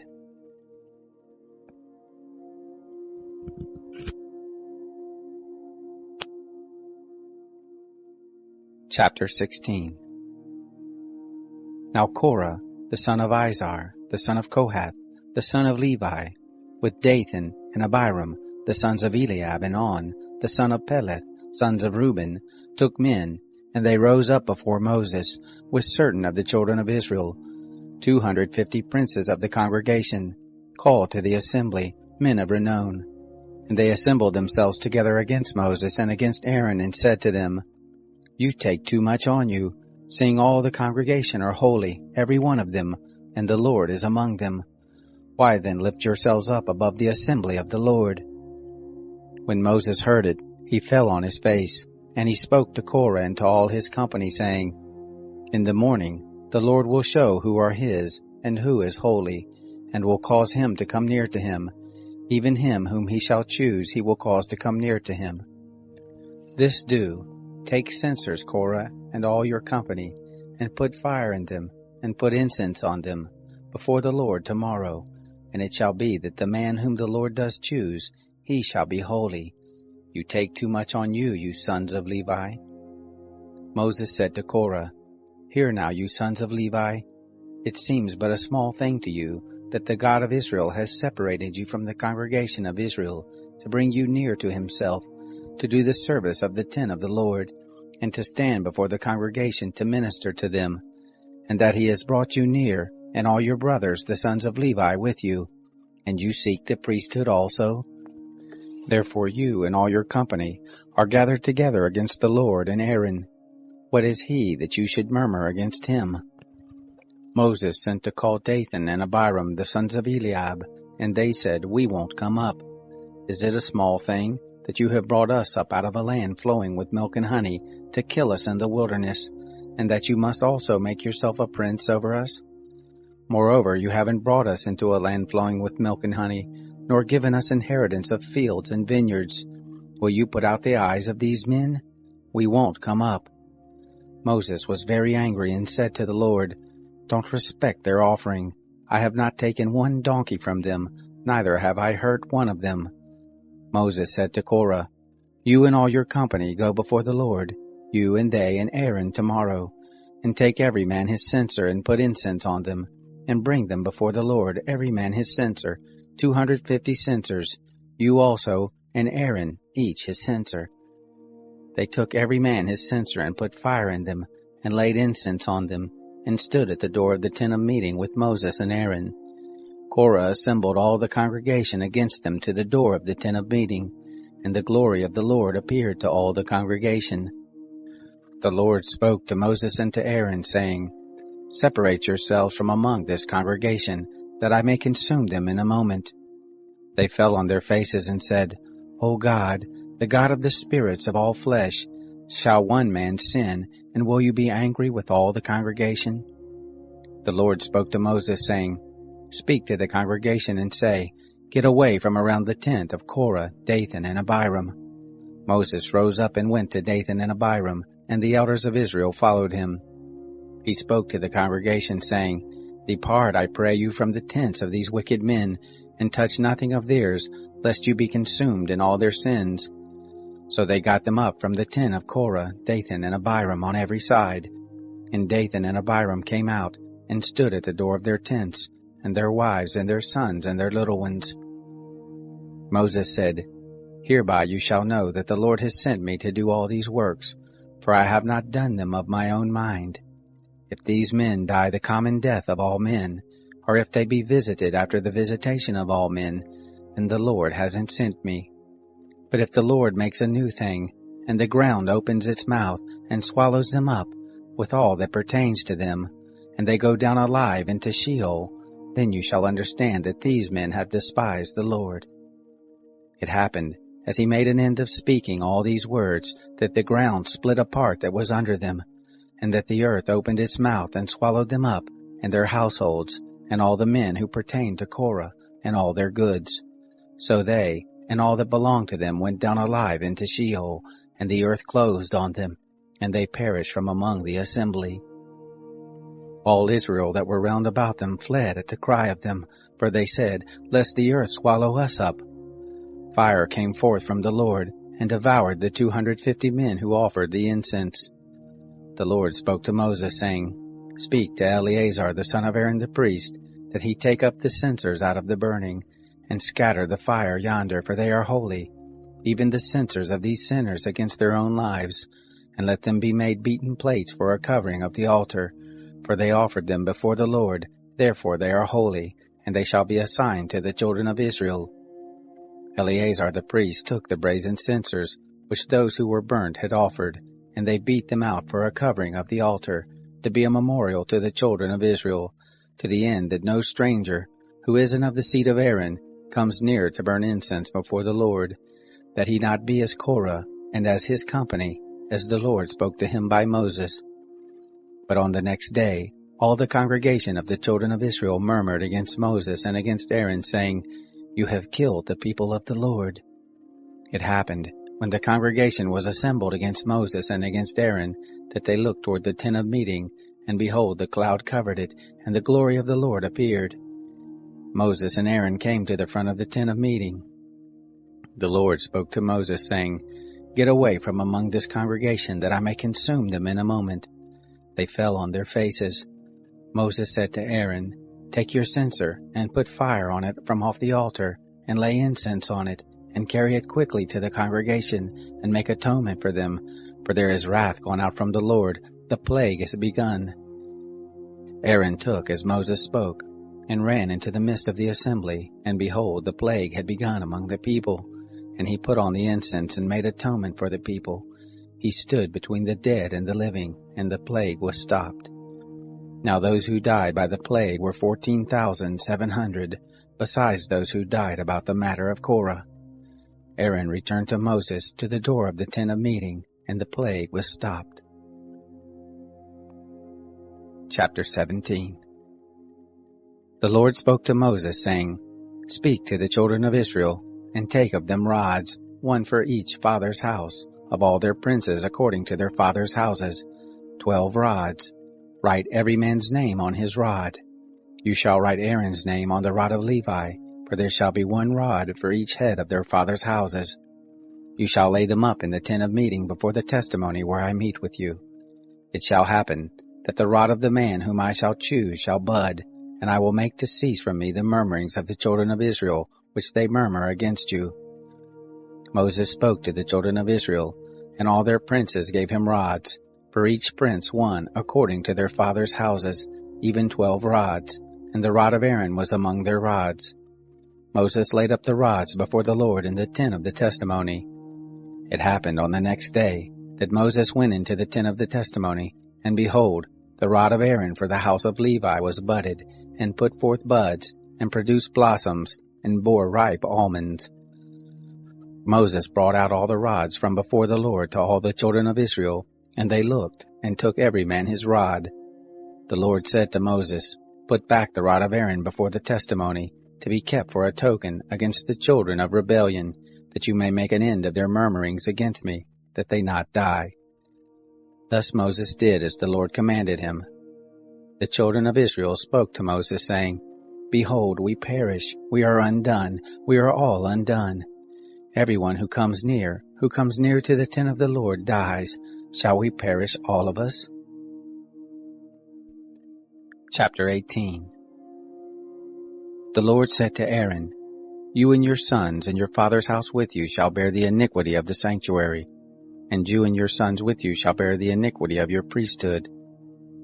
Your brothers also, the tribe of Levi, the tribe of your father, bring near with you, that they may be joined to you and minister to you.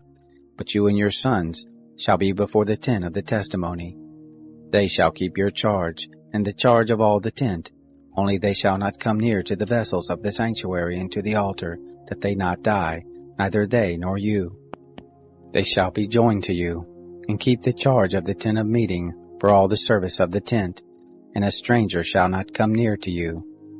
You shall keep the charge of the sanctuary and the charge of the altar, that there be wrath no more on the children of Israel. Behold, I have taken your brothers the Levites from among the children of Israel. To you they are a gift, given to the Lord to do the service of the tent of meeting.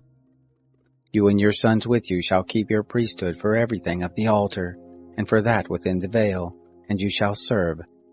I give you the priesthood as a service of gift, and the stranger who comes near shall be put to death. The Lord spoke to Aaron, Behold, I have given you the charge of my heave offerings, even all the holy things of the children of Israel. To you have I given them by reason of the anointing, and to your sons as a portion forever. This shall be yours of the most holy things, reserved from the fire. Every offering of theirs, even every meal offering of theirs, and every sin offering of theirs, and every trespass offering of theirs, which they shall render to me, shall be most holy for you and for your sons. As the most holy things shall you eat of it, every male shall eat of it, it shall be holy to you. This is yours, the heave offering of their gift, even all the wave offerings of the children of Israel. I have given them to you and to your sons and to your daughters with you, as a portion forever. Everyone who is clean in your house shall eat of it. All the best of the oil, and all the best of the vintage and of the grain, the first fruits of them which they give to the Lord, to you have I given them. The first ripe fruits of all that is in their land, which they bring to the Lord, shall be yours. Everyone who is clean in your house shall eat of it. Everything devoted in Israel shall be yours. Everything that opens the womb of all flesh which they offer to the Lord, both of man and animal, shall be yours. Nevertheless, the firstborn of man shall you surely redeem, and the firstborn of unclean animals shall you redeem. Those who are to be redeemed of them from a month old shall you redeem, according to your estimation, for the money of 5 shekels, after the shekel of the sanctuary. The same is 20 gerahs. But the firstborn of a cow, or the firstborn of a sheep, or the firstborn of a goat you shall not redeem. They are holy. You shall sprinkle their blood on the altar, and shall burn their fat for an offering made by fire, for a sweet savor to the Lord. The flesh of them shall be yours, as the way breast, and as the right thigh it shall be yours. All the heave offerings of the holy things which the children of Israel offer to the Lord have I given you, and your sons and your daughters with you, as a portion forever. It is a covenant of salt forever before the Lord to you and to your seed with you. The Lord said to Aaron, You shall have no inheritance in their land, neither shall you have any portion among them. I am your portion, and your inheritance among the children of Israel. To the children of Levi, behold, I have given all the tithe in Israel for an inheritance, in return for their service which they serve, even the service of the tent of meeting. Henceforth the children of Israel shall not come near the tent of meeting, lest they bear sin and die. But the Levites shall do the service of the tent of meeting, and they shall bear their iniquity. It shall be a statute forever throughout your generations, and among the children of Israel they shall have no inheritance. For the tithe of the children of Israel, which they offer as a heave offering to the Lord, I have given to the Levites for an inheritance. Therefore I have said to them, Among the children of Israel they shall have no inheritance. The Lord spoke to Moses, saying, Moreover you shall speak to the Levites and tell them, When you take of the children of Israel the tithe which I have given you from them for your inheritance, then you shall offer up a heave offering of it for the Lord, a tithe of the tithe. Your heave offering shall be reckoned to you, as though it were the grain of the threshing floor, and as the fullness of the winepress. Thus you also shall offer a heave offering to the Lord of all your tithes, which you receive of the children of Israel, and of it you shall give the Lord's heave offering to Aaron the priest. Out of all your gifts you shall offer every heave offering of the Lord, of all the best of it, even the holy part of it out of it. Therefore you shall tell them, when you heave the best of it from it, then it shall be reckoned to the Levites as the increase of the threshing floor, and as the increase of the winepress. You shall eat it in every place, you and your households, for it is your reward in return for your service in the tent of meeting. You shall bear no sin by reason of it, when you have heaved from it the best of it, and you shall not profane the holy things of the children of Israel, that you not die. Chapter 19. The Lord spoke to Moses and to Aaron, saying, This is the statute of the law which the Lord has commanded, saying, Speak to the children of Israel, that they bring you a red heifer without spot, in which is no blemish, and on which never came a yoke. You shall give her to Eleazar the priest, and he shall bring her forth outside of the camp, and one shall kill her before his face. And Eleazar the priest shall take of her blood with his finger, and sprinkle her blood toward the front of the tent of meeting 7 times. One shall burn the heifer in his sight, her skin and her flesh and her blood with her dung shall he burn. And the priest shall take cedar wood, and hyssop, and scarlet, and cast it into the midst of the burning of the heifer. Then the priest shall wash his clothes, and he shall bathe his flesh in water, and afterward he shall come into the camp, and the priest shall be unclean until the evening. He who burns her shall wash his clothes in water, and bathe his flesh in water, and shall be unclean until the evening. A man who is clean shall gather up the ashes of the heifer, and lay them up outside of the camp in a clean place, and it shall be kept for the congregation of the children of Israel for a water for impurity. It is a sin offering. He who gathers the ashes of the heifer shall wash his clothes, and be unclean until the evening. And it shall be to the children of Israel, and to the stranger who lives as a foreigner among them, for a statute forever. He who touches the dead body of any man shall be unclean 7 days. The same shall purify himself therewith on the 3rd day, and on the 7th day he shall be clean. But if he doesn't purify himself the 3rd day, then the 7th day he shall not be clean. Whoever touches a dead person, the body of a man who has died, and doesn't purify himself, defiles the tent of the Lord, and that soul shall be cut off from Israel, because the water for impurity was not sprinkled on him. He shall be unclean, his uncleanness is yet on him. This is the law when a man dies in a tent.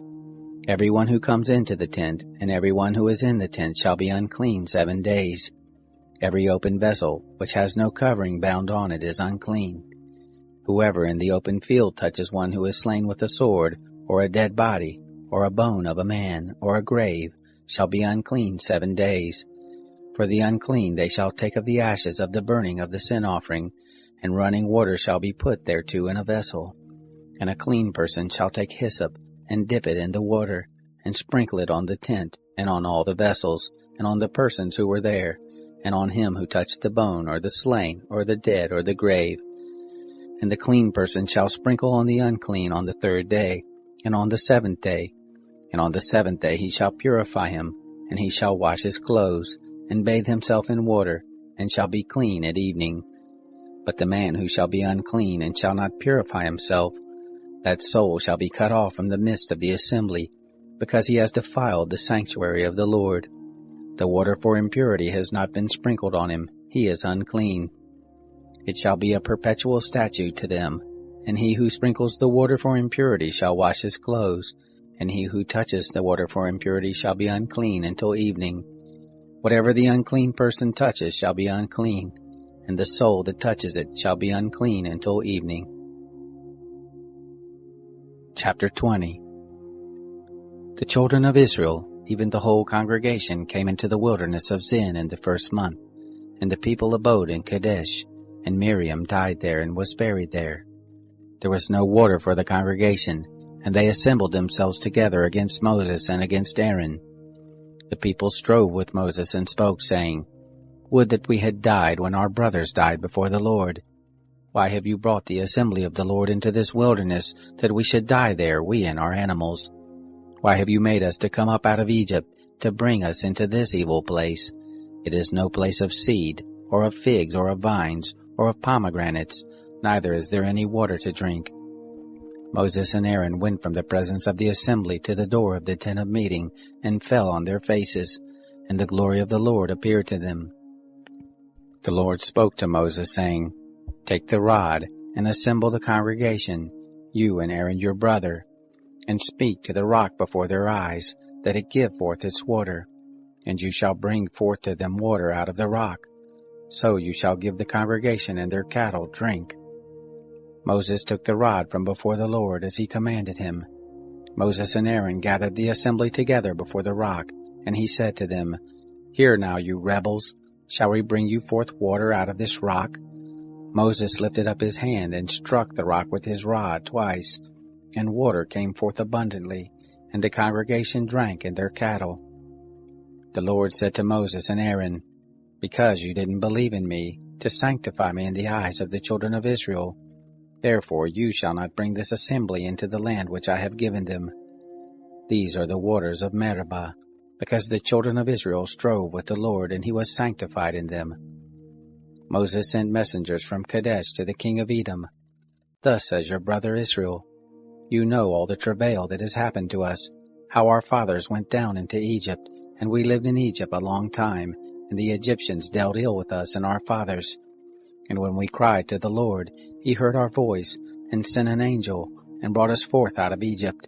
And behold, we are in Kadesh, a city in the uttermost of your border. Please let us pass through your land. We will not pass through field or through vineyard, neither will we drink of the water of the wells. We will go along the king's highway. We will not turn aside to the right hand nor to the left, until we have passed your border. Edom said to him, You shall not pass through me, lest I come out with the sword against you.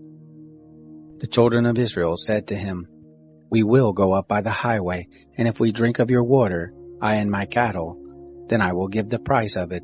Let me only, without doing anything else, pass through on my feet. He said, You shall not pass through. Edom came out against him with much people and with a strong hand. Thus Edom refused to give Israel passage through his border, and Israel turned away from him. They traveled from Kadesh, and the children of Israel, even the whole congregation, came to Mount Hor.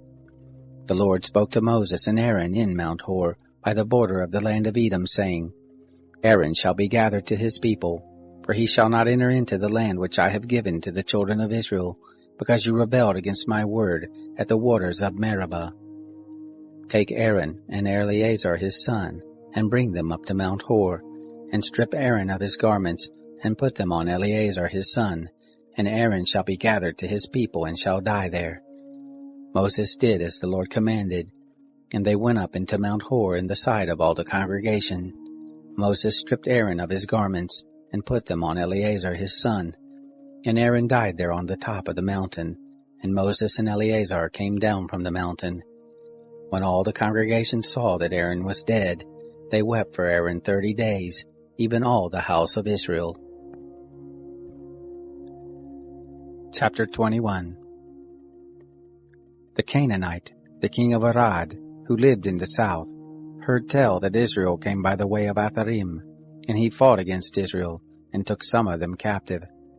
Israel vowed a vow to the Lord, and said, If you will indeed deliver this people into my hand, then I will utterly destroy their cities. The Lord listened to the voice of Israel, and delivered up the Canaanites, and they utterly destroyed them and their cities, and the name of the place was called Hormah. They traveled from Mount Hor by the way to the Red Sea, to compass the land of Edom, and the soul of the people was much discouraged because of the way. The people spoke against God and against Moses. Why have you brought us up out of Egypt to die in the wilderness? For there is no bread and there is no water, and our soul loathes this light bread. The Lord sent fiery serpents among the people, and they bit the people, and many of the people of Israel died. The people came to Moses and said, We have sinned because we have spoken against the Lord and against you. Pray to the Lord that he take away the serpents from us. Moses prayed for the people. The Lord said to Moses, Make a fiery serpent, and set it on a pole, and it shall happen that everyone who is bitten when he sees it shall live. Moses made a serpent of brass and set it on the standard, and it happened that if a serpent had bitten any man, when he looked to the serpent of brass, he lived. The children of Israel traveled and encamped in Oboth. They traveled from Oboth and encamped at Iyabarim, in the wilderness which is before Moab toward the sunrise. From there they traveled and encamped in the valley of Zered. From there they traveled and encamped on the other side of the Arnon, which is in the wilderness, that comes out of the border of the Amorites, for the Arnon is the border of Moab, between Moab and the Amorites. Therefore it is said in the book of the wars of the Lord, Bahab and Suphah, the valleys of the Arnon, the slope of the valleys that inclines toward the dwelling of Ar, leans on the border of Moab. From there they traveled to Beer. That is the well of which the Lord said to Moses, Gather the people together, and I will give them water. Then sang Israel this song, Spring up, O well, sing to it, the well which the princes dug, which the nobles of the people dug, with the scepter and with their poles. From the wilderness they traveled to Mattanah, and from Mattanah to Nahaliel, and from Nahaliel to Barmoth, and from Barmoth to the valley that is in the field of Moab, to the top of Pisgah, which looks down on the desert. Israel sent messengers to Sihon, the king of the Amorites, saying, Let me pass through your land. We will not turn aside into field or into vineyard. We will not drink of the water of the wells. We will go by the king's highway until we have passed your border. Sihon would not allow Israel to pass through his border, but Sihon gathered all his people together and went out against Israel into the wilderness, and came to Jahaz, and he fought against Israel. Israel struck him with the edge of the sword, and possessed his land from the Arnon to the Jabbok, even to the children of Ammon, for the border of the children of Ammon was strong. Israel took all these cities, and Israel lived in all the cities of the Amorites, in Heshbon, and all the towns of it. For Heshbon was the city of Sihon the king of the Amorites, who had fought against the former king of Moab, and taken all his land out of his hand, even to the Arnon. Therefore those who speak in Proverbs say, Come you to Heshbon, let the city of Sihon be built and established. For a fire is gone out of Heshbon, a flame from the city of Sihon. It has devoured Ar of Moab, the lords of the high places of the Arnon. Woe to you, Moab! You are undone, people of Chemosh. He has given his sons as fugitives, his daughters into captivity. To Sihon, king of the Amorites, we have shot at them. Heshbon is perished even to Dibon. We have laid waste even to Nophah, which reaches to Medeba. Thus Israel lived in the land of the Amorites.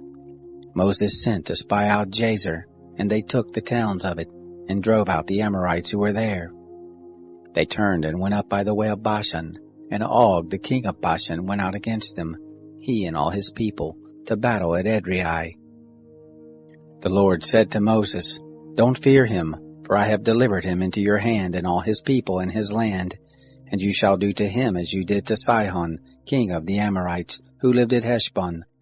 So they struck him and his sons and all his people, until there was none left him remaining, and they possessed his land. Chapter 22. The children of Israel traveled, and encamped in the plains of Moab beyond the Jordan at Jericho. Balak the son of Zippor saw all that Israel had done to the Amorites. Moab was very afraid of the people, because they were many, and Moab was distressed because of the children of Israel. Moab said to the elders of Midian, Now will this multitude lick up all that is around us, as the ox licks up the grass of the field. Balak the son of Zippor was king of Moab at that time. He sent messengers to Balaam the son of Beor, to Pethor, which is by the river, to the land of the children of his people, to call him, saying, Behold, there is a people come out from Egypt, and they cover the surface of the earth, and they abide over against me. Please come now, therefore, and curse me this people, for they are too mighty for me. Perhaps I shall prevail that we may strike them, and I may drive them out of the land. For I know that he whom you bless is blessed, and he whom you curse is cursed. The elders of Moab and the elders of Midian departed with the rewards of divination in their hand, and they came to Balaam, and spoke to him the words of Balak. He said to them, Lodge here this night, and I will bring you word again, as the Lord shall speak to me. And the princes of Moab abode with Balaam. God came to Balaam and said, Who are these men with you? Balaam said to God, Balak the son of Zippor, king of Moab, has sent to me, saying, Behold, the people that has come out of Egypt, they cover the surface of the earth. Come now and curse them. Perhaps I shall be able to fight against them and shall drive them out. God said to Balaam, You shall not go with them. You shall not curse this people, for they are blessed. Balaam rose up in the morning and said to the princes of Balak, Go back to your land, for the Lord refuses to give me leave to go with you. The princes of Moab rose up, and they went to Balak and said, Balaam refuses to come with us. Balak sent more princes, more honorable than the first. They came to Balaam and said to him, Thus says Balak the son of Zippor, Please let nothing hinder you from coming to me, for I will promote you to a very great honor, and whatever you say to me I will do. Please come therefore and curse this people for me. Balaam answered the servants of Balak, If Balak would give me his house full of silver and gold, I can't go beyond the word of the Lord my God to do less or more. Now therefore please wait also here this night, that I may know what the Lord will speak to me. God came to Balaam at night and said to him, If the men are come to call you, rise up, go with them, but only the word which I speak to you, that shall you do. Balaam rose up in the morning, and saddled his donkey, and went with the princes of Moab. God's anger was kindled because he went, and the angel of the Lord placed himself in the way for an adversary against him. Now he was riding on his donkey, and his 2 servants were with him. The donkey saw the angel of the Lord standing in the way, with his sword drawn in his hand, and the donkey turned aside out of the way and went into the field, and Balaam struck the donkey to turn her into the way. Then the angel of the Lord stood in a narrow path between the vineyards, a wall being on this side and a wall on that side. The donkey saw the angel of the Lord, and she thrust herself to the wall, and crushed Balaam's foot against the wall, and he struck her again. The angel of the Lord went further, and stood in a narrow place, where there was no way to turn either to the right hand or to the left. The donkey saw the angel of the Lord, and she lay down under Balaam. And Balaam's anger was kindled, and he struck the donkey with his staff. The Lord opened the mouth of the donkey, and she said to Balaam, What have I done to you, that you have struck me these 3 times? Balaam said to the donkey, Because you have mocked me. I would there were a sword in my hand, for now I would kill you. The donkey said to Balaam, Am I not your donkey, on which you have ridden all your life long to this day? Have I ever done this to you before? And he said, No. Then the Lord opened the eyes of Balaam, and he saw the angel of the Lord standing in the way, with his sword drawn in his hand, and he bowed his head, and fell on his face. The angel of the Lord said to him, Why have you struck your donkey these 3 times? Behold, I have come forth as an adversary, because your way is perverse before me. And the donkey saw me, and turned aside before me these 3 times. Unless she had turned aside from me, surely now I had even slain you, and saved her alive. Balaam said to the angel of the Lord, I have sinned, for I didn't know that you stood in the way against me. Now therefore, if it displease you, I will go back again. The angel of the Lord said to Balaam, Go with the men, but only the word that I shall speak to you, that shall you speak. So Balaam went with the princes of Balak. When Balak heard that Balaam was come, he went out to meet him to the city of Moab, which is on the border of the Arnon, which is in the utmost part of the border. Balak said to Balaam, Didn't I earnestly send to you to call you? Why didn't you come to me? Am I not able indeed to promote you to honor? Balaam said to Balak, Behold, I have come to you. Have I now any power at all to speak anything? The word that God puts in my mouth, that shall I speak.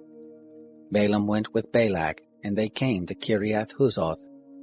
Balak sacrificed oxen and sheep, and sent to Balaam, and to the princes who were with him. It happened in the morning that Balak took Balaam and brought him up to the high places of Baal, and he saw from there the utmost part of the people. Chapter 23. Balaam said to Balak, "Build me here 7 altars, and prepare me 7 bulls and 7 rams." Balak did as Balaam had spoken, and Balak and Balaam offered on every altar a bull and a ram. Balaam said to Balak, "Stand by your burnt offering, and I will go. Perhaps the Lord will come to meet me, and whatever he shows me I will tell you."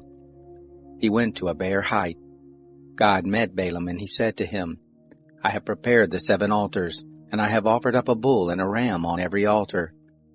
The Lord put a word in Balaam's mouth and said, "Return to Balak, and thus shall you speak." He returned to him, and behold, he was standing by his burnt offering, he and all the princes of Moab. He took up his parable and said, "From Aram has Balak brought me, the king of Moab from the mountains of the east. Come, curse me Jacob, come and defy Israel. How shall I curse, whom God has not cursed? How shall I defy, whom the Lord has not defied? For from the top of the rocks I see him, from the hills I see him. Behold, it is a people that dwells alone, and shall not be reckoned among the nations.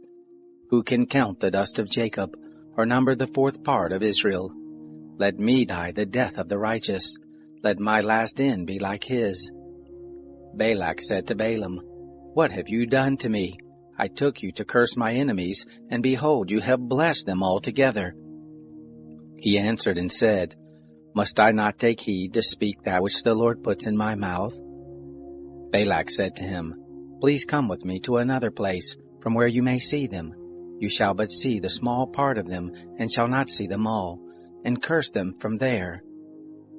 He took him into the field of Zophim, to the top of Pisgah, and built 7 altars, and offered up a bull and a ram on every altar.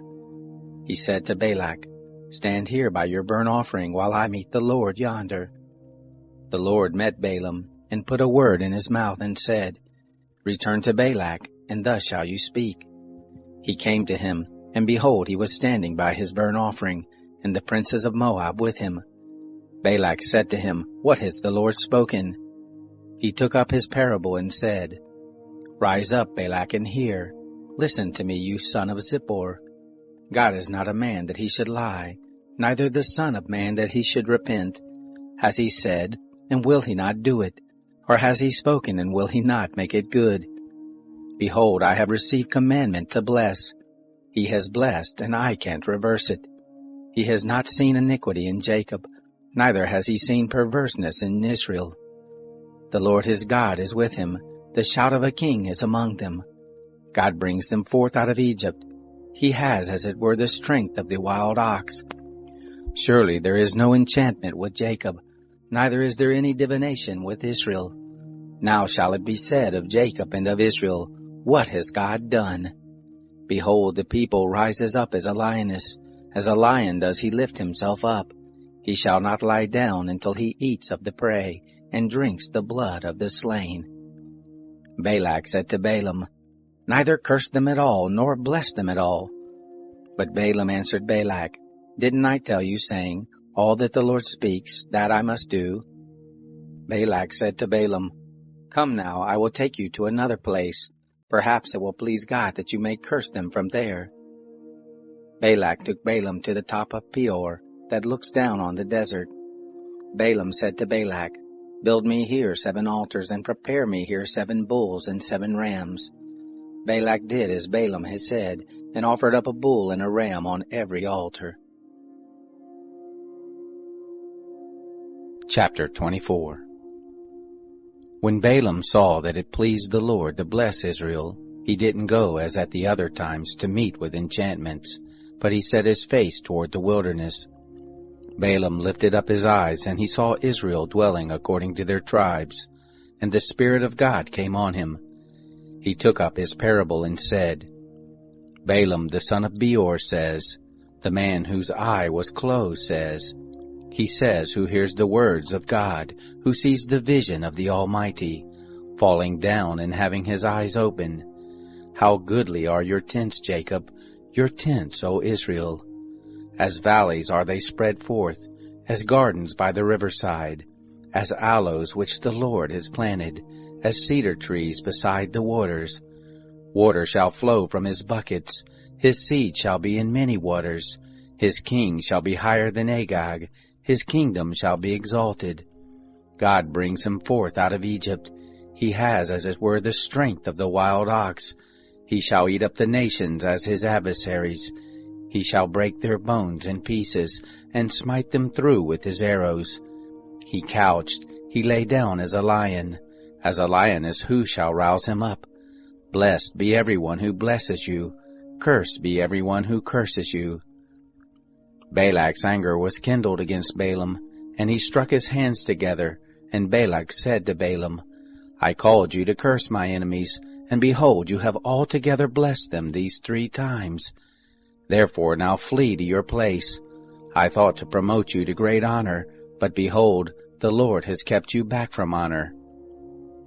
Balaam said to Balak, Didn't I also tell your messengers whom you sent to me, saying, If Balak would give me his house full of silver and gold, I can't go beyond the word of the Lord to do either good or bad of my own mind. What the Lord speaks, that will I speak. Now, behold, I go to my people. Come, and I will show you what this people shall do to your people in the latter days. He took up his parable and said, Balaam the son of Beor says, The man whose eye was closed says, He says who hears the words of God, and knows the knowledge of the Most High, who sees the vision of the Almighty, falling down and having his eyes open. I see him, but not now. I see him, but not near. There shall come forth a star out of Jacob, a scepter shall rise out of Israel, and shall strike through the corners of Moab, and break down all the sons of tumult. Edom shall be a possession, and Seir also shall be a possession, who were his enemies, while Israel does valiantly. Out of Jacob shall one have dominion, he shall destroy the remnant from the city. He looked at Amalek, and took up his parable, and said, Amalek was the first of the nations, but his latter end shall come to destruction. He looked at the Kenite, and took up his parable, and said, Strong is your dwelling place, your nest is set in the rock. Nevertheless Cain shall be wasted, until Asher shall carry you away captive. He took up his parable, and said, Alas, who shall live when God does this? But ships shall come from the coast of Kittim, they shall afflict Asher, and shall afflict Eber. He also shall come to destruction. Balaam rose up and went, and returned to his place, and Balak also went his way. Chapter 25. Israel abode in Shittim, and the people began to play the prostitute with the daughters of Moab, for they called the people to the sacrifices of their gods, and the people ate, and bowed down to their gods. Israel joined himself to Baal Peor, and the anger of the Lord was kindled against Israel. The Lord said to Moses, Take all the chiefs of the people, and hang them up to the Lord before the sun, that the fierce anger of the Lord may turn away from Israel. Moses turned to the judges of Israel, Kill everyone his men who have joined themselves to Baal Peor. Behold, one of the children of Israel came and brought to his brothers a Midianite woman in the sight of Moses, and in the sight of all the congregation of the children of Israel, while they were weeping at the door of the tent of meeting. When Phinehas, the son of Eleazar, the son of Aaron the priest, saw it, he rose up from the midst of the congregation, and took a spear in his hand, and he went after the man of Israel into the pavilion, and thrust both of them through, the man of Israel and the woman through her body. So the plague was stayed from the children of Israel. Those who died by the plague were 24,000. The Lord spoke to Moses, saying, Phinehas, the son of Eleazar, the son of Aaron the priest, has turned my wrath away from the children of Israel, in that he was jealous with my jealousy among them, so that I didn't consume the children of Israel in my jealousy. Therefore say, Behold, I give to him my covenant of peace, and it shall be to him and to his seed after him, the covenant of an everlasting priesthood, because he was jealous for his God, and made atonement for the children of Israel. Now the name of the man of Israel that was slain, who was slain with the Midianite woman, was Zimri, the son of Salu, a prince of a father's house among the Simeonites. The name of the Midianite woman who was slain was Cozbi, the daughter of Zur. He was head of the people of a father's house in Midian. The Lord spoke to Moses, saying, Vex the Midianites and strike them, for they vex you with their wiles, with which they have deceived you in the matter of Baal Peor, and in the matter of Cozbi, the daughter of the prince of Midian, their sister, who was slain on the day of the plague in the matter of Peor. Chapter 26. It happened after the plague that the Lord spoke to Moses and to Eleazar the son of Aaron the priest, saying, Take the sum of all the congregation of the children of Israel, from 20 years old and upward, by their fathers' houses, all who are able to go forth to war in Israel. Moses and Eleazar the priest spoke with them in the plains of Moab by the Jordan at Jericho, saying, Take the sum of the people, from 20 years old and upward, as the Lord commanded Moses and the children of Israel that came forth out of the land of Egypt. Reuben, the firstborn of Israel, the sons of Reuben, of Hanok, the family of the Hanokites, of Palu, the family of the Paluites, of Hezron, the family of the Hezronites, of Carmi, the family of the Carmites. These are the families of the Reubenites, and those who were numbered of them were 43,730. The sons of Palu, Eliab, the sons of Eliab, Nemuel, and Dathan, and Abiram. These are that Dathan and Abiram who were called of the congregation, who strove against Moses and against Aaron in the company of Korah, when they strove against the Lord. And the earth opened its mouth, and swallowed them up together with Korah, when that company died, what time the fire devoured 250 men, and they became a sign. Notwithstanding, the sons of Korah didn't die. The sons of Simeon after their families, of Nemuel, the family of the Nemuelites, of Jamin, the family of the Jaminites, of Jachin, the family of the Jachinites, of Zerah, the family of the Zerahites, of Shaul, the family of the Shaulites. These are the families of the Simeonites, 22,200. The sons of Gad after their families, of Zephon, the family of the Zephonites, of Haggai, the family of the Haggites, of Shuni, the family of the Shunites, of Ozni, the family of the Oznites, of Eri, the family of the Erites, of Arad, the family of the Aradites, of Areli, the family of the Arelites. These are the families of the sons of Gad, according to those who were numbered of them, 40,500. The sons of Judah, and Onan. And and Onan died in the land of Canaan. The sons of Judah after their families were, of Shelah, the family of the Shelonites, of Perez, the family of the Perizzites, of Zerah, the family of the Zerahites. The sons of Perez were, of Hezron, the family of the Hezronites, of Hamul, the family of the Hamulites. These are the families of Judah, according to those who were numbered of them, 76,500.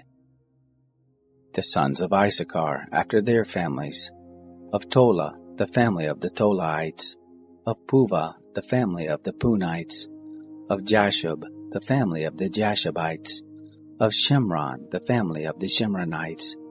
These are the families of Issachar, according to those who were numbered of them, 64,300.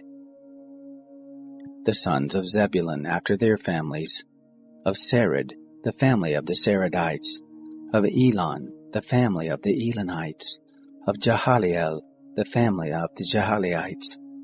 These are the families of the Zebulunites, according to those who were numbered of them, 60,500. The sons of Joseph after their families, Manasseh and Ephraim. The sons of Manasseh, of Machir, the family of the Machirites. And Machir became the father of Gilead, Of Gilead, the family of the Gileadites. These are the sons of Gilead. Of Iezer, the family of the Iezerites. Of Helek, the family of the Helekites. Of Asriel, the family of the Asrielites. Of Shechem, the family of the Shechemites. And of Shemida, the family of the Shemaites. Of Hepher, the family of the Hepherites. Zelophehad, the son of Hepher, had no sons but daughters, and the names of the daughters of Zelophehad were Mahlah and Noah, Hoglah, Milcah, and Tirzah. These are the families of Manasseh, and those who were numbered of them were 52,700. These are the sons of Ephraim after their families. Of Shuthelah, the family of the Shuthelites. Of Bechir, the family of the Bechirites. Of Tahan, the family of the Tahanites. These are the sons of Shuthelah. Of Aaron, the family of the Aaronites. These are the families of the sons of Ephraim, according to those who were numbered of them, 32,500. These are the sons of Joseph after their families. The sons of Benjamin after their families. Of Bela, the family of the Baalites. Of Ashbel, the family of the Ashbelites. Of Ahiram, the family of the Ahiramites. Of Shephupham, the family of the Shuphamites. Of Hupham, the family of the Huphamites. The sons of Bela were Ard and Naaman. Of Ard, the family of the Ardites. Of Naaman, the family of the Naamites. These are the sons of Benjamin after their families, and those who were numbered of them were 45,600. These are the sons of Dan after their families. Of Shuham, the family of the Shuhamites. These are the families of Dan after their families. All the families of the Shuhamites, according to those who were numbered of them, were 64,400. The sons of Asher after their families. Of Imnah, the family of the Imnites. Of Ishvi, the family of the Ishvites. Of Beriah, the family of the Berites. Of the sons of Beriah. Of Heber, the family of the Heberites. Of Malchiel, the family of the Malchielites. The name of the daughter of Asher was Sarah. These are the families of the sons of Asher according to those who were numbered of them, 53,400. The sons of Naphtali after their families. Of Jasiel, the family of the Jasielites. Of Gunai, the family of the Gunites. Of Jezer, the family of the Jezerites. Of Shillem, the family of the Shillemites. These are the families of Naphtali according to their families, and those who were numbered of them were 45,400. These are those who were numbered of the children of Israel, 601,730. The Lord spoke to Moses, saying, To these the land shall be divided for an inheritance according to the number of names. To the more you shall give the more inheritance, and to the fewer you shall give the less inheritance. To everyone according to those who were numbered of him shall his inheritance be given. Notwithstanding, the land shall be divided by lot. According to the names of the tribes of their fathers they shall inherit. According to the lot shall their inheritance be divided between the more and the fewer. These are those who were numbered of the Levites, after their families. Of Gershon, the family of the Gershonites. Of Kohath, the family of the Kohathites. Of Merari, the family of the Merarites. These are the families of Levi. The family of the Libnites, the family of the Hebronites, the family of the Malites, the family of the Mushites, the family of the Korahites. Kohath became the father of Amram.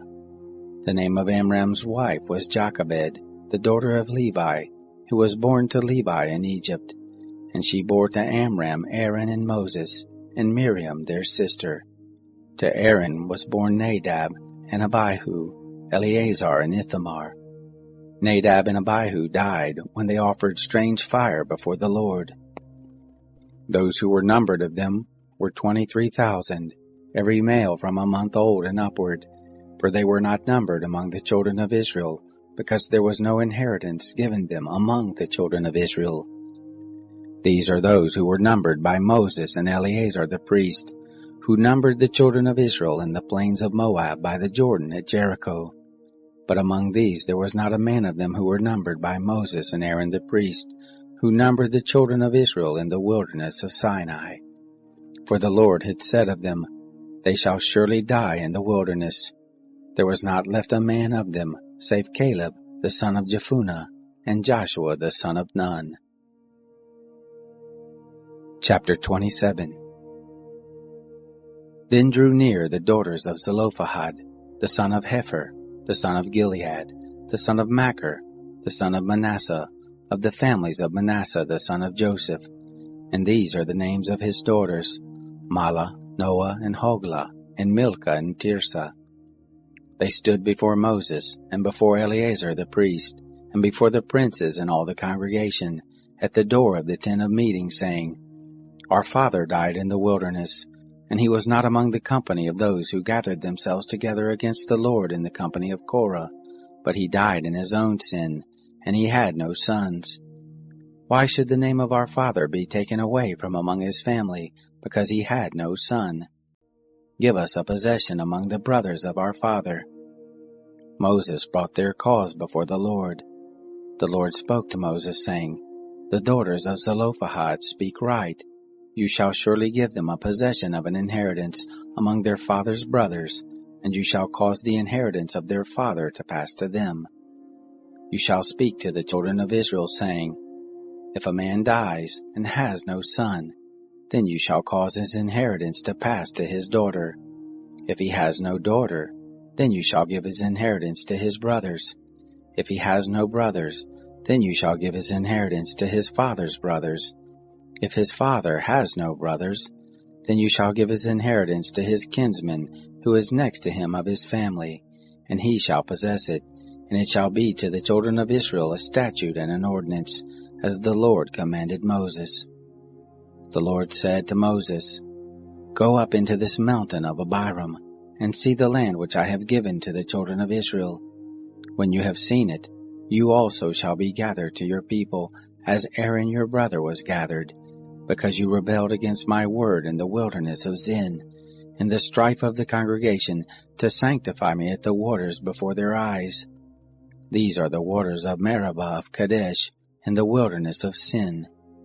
Moses spoke to the Lord, saying, Let the Lord, the God of the spirits of all flesh, appoint a man over the congregation, who may go out before them, and who may come in before them, and who may lead them out, and who may bring them in, that the congregation of the Lord not be as sheep which have no shepherd.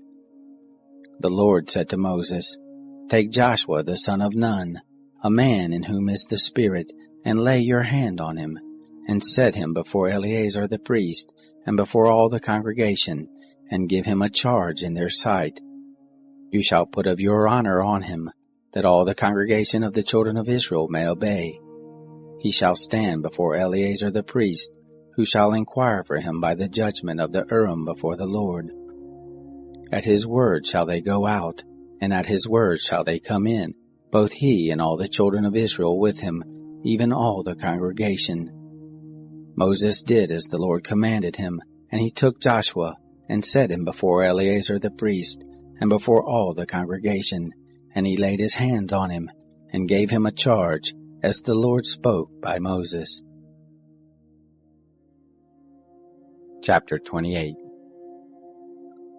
The Lord spoke to Moses, saying, Command the children of Israel, and tell them, My offering, my food for my offerings made by fire, of a sweet savor to me, shall you observe to offer to me in their due season. You shall tell them, This is the offering made by fire which you shall offer to the Lord. He-lambs a year old without blemish, 2 day by day, for a continual burnt offering. The one lamb you shall offer in the morning, and the other lamb you shall offer at evening. And the 10th part of an ephah of fine flour for a meal offering, mixed with the 4th part of a hin of beaten oil. It is a continual burnt offering, which was ordained in Mount Sinai for a sweet savor, an offering made by fire to the Lord. The drink offering of it shall be the 4th part of a hin for the one lamb. In the holy place shall you pour out a drink offering of strong drink to the Lord. The other lamb shall you offer at evening, as the meal offering of the morning, and as the drink offering of it, you shall offer it, an offering made by fire, of a sweet savor to the Lord. On the Sabbath day, 2 he-lambs a year old without blemish, and 2/10 parts of an ephah of fine flour for a meal offering mixed with oil, and the drink offering. This is the burnt offering of every Sabbath, besides the continual burnt offering and the drink offering. In the beginnings of your months you shall offer a burnt offering to the Lord, 2 young bulls and 1 ram, 7 he-lambs a year old without blemish, and 3/10 parts of an ephah of fine flour for a meal offering, mixed with oil for each bull, and 2/10 parts of fine flour for a meal offering mixed with oil for the 1 ram, and 1/10 part of fine flour mixed with oil for a meal offering to every lamb, for a burnt offering of a sweet savor, an offering made by fire to the Lord. Their drink offering shall be 1/2 hin of wine for a bull, and the 1/3 part of a hin for the ram, and the 1/4 part of a hin for a lamb. This is the burnt offering of every month, throughout the months of the year. 1 male goat for a sin offering to the Lord. It shall be offered besides the continual burnt offering and the drink offering. In the 1st month, on the 14th day of the month, is the Lord's Passover. On the 15th day of this month shall be a feast. 7 days shall unleavened bread be eaten. In the 1st day shall be a holy convocation. You shall do no servile work, but you shall offer an offering made by fire, a burnt offering to the Lord, 2 young bulls and 1 ram, and 7 he-lambs a year old. They shall be to you without blemish.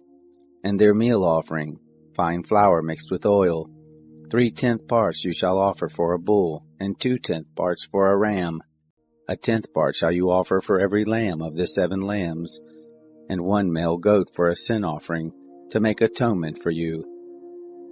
You shall offer these besides the burnt offering of the morning, which is for a continual burnt offering. After this manner you shall offer daily, for 7 days, the food of the offering made by fire, of a sweet savor to the Lord. It shall be offered besides the continual burnt offering and the drink offering. On the 7th day you shall have a holy convocation. You shall do no servile work. Also in the day of the firstfruits, when you offer a new meal offering to the Lord in your feast of weeks, you shall have a holy convocation. You shall do no servile work. But you shall offer a burnt offering for a sweet savor to the Lord, 2 young bulls, 1 ram, 7 he-lambs a year old, and their meal offering, fine flour mixed with oil, 3/10 parts for each bull, 2/10 parts for the 1 ram, 1/10 part for every lamb of the 7 lambs, 1 male goat, to make atonement for you. Besides the continual burnt offering and the meal offering, you shall offer them. They shall be to you without blemish, and their drink offerings. Chapter 29. In the 7th month, on the 1st day of the month, you shall have a holy convocation. You shall do no servile work.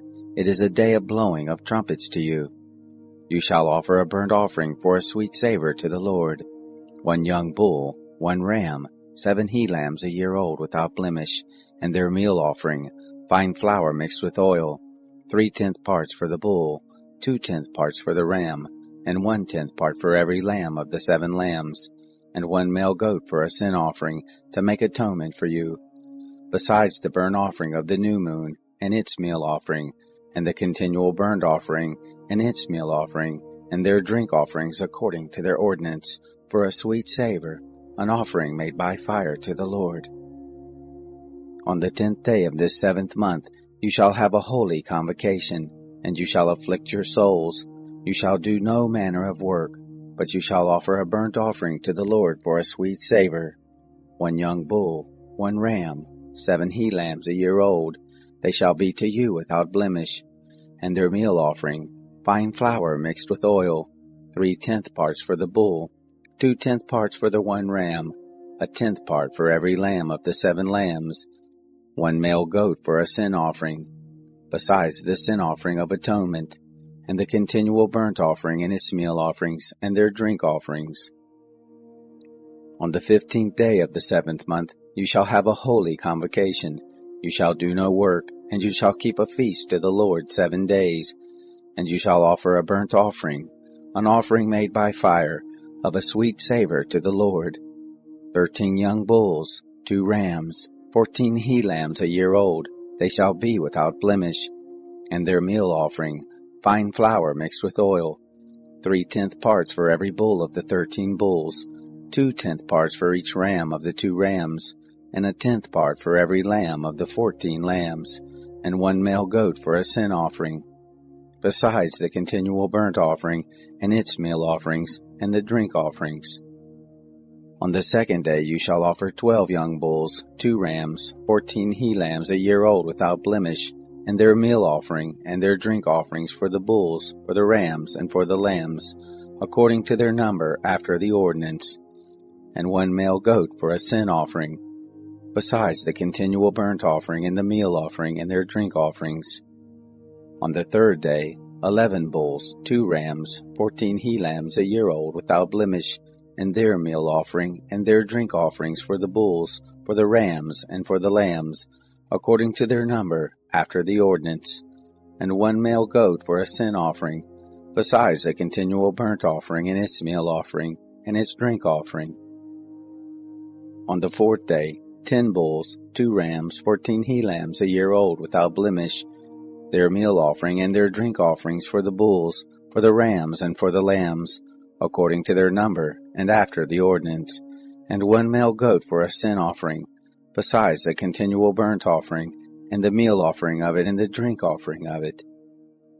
On the 5th day, 9 bulls, 2 rams, 14 he-lambs a year old without blemish, and their meal offering, and their drink offerings for the bulls, for the rams, and for the lambs, according to their number, after the ordinance, and 1 male goat for a sin offering, besides the continual burnt offering, and its meal offerings, and its drink offerings.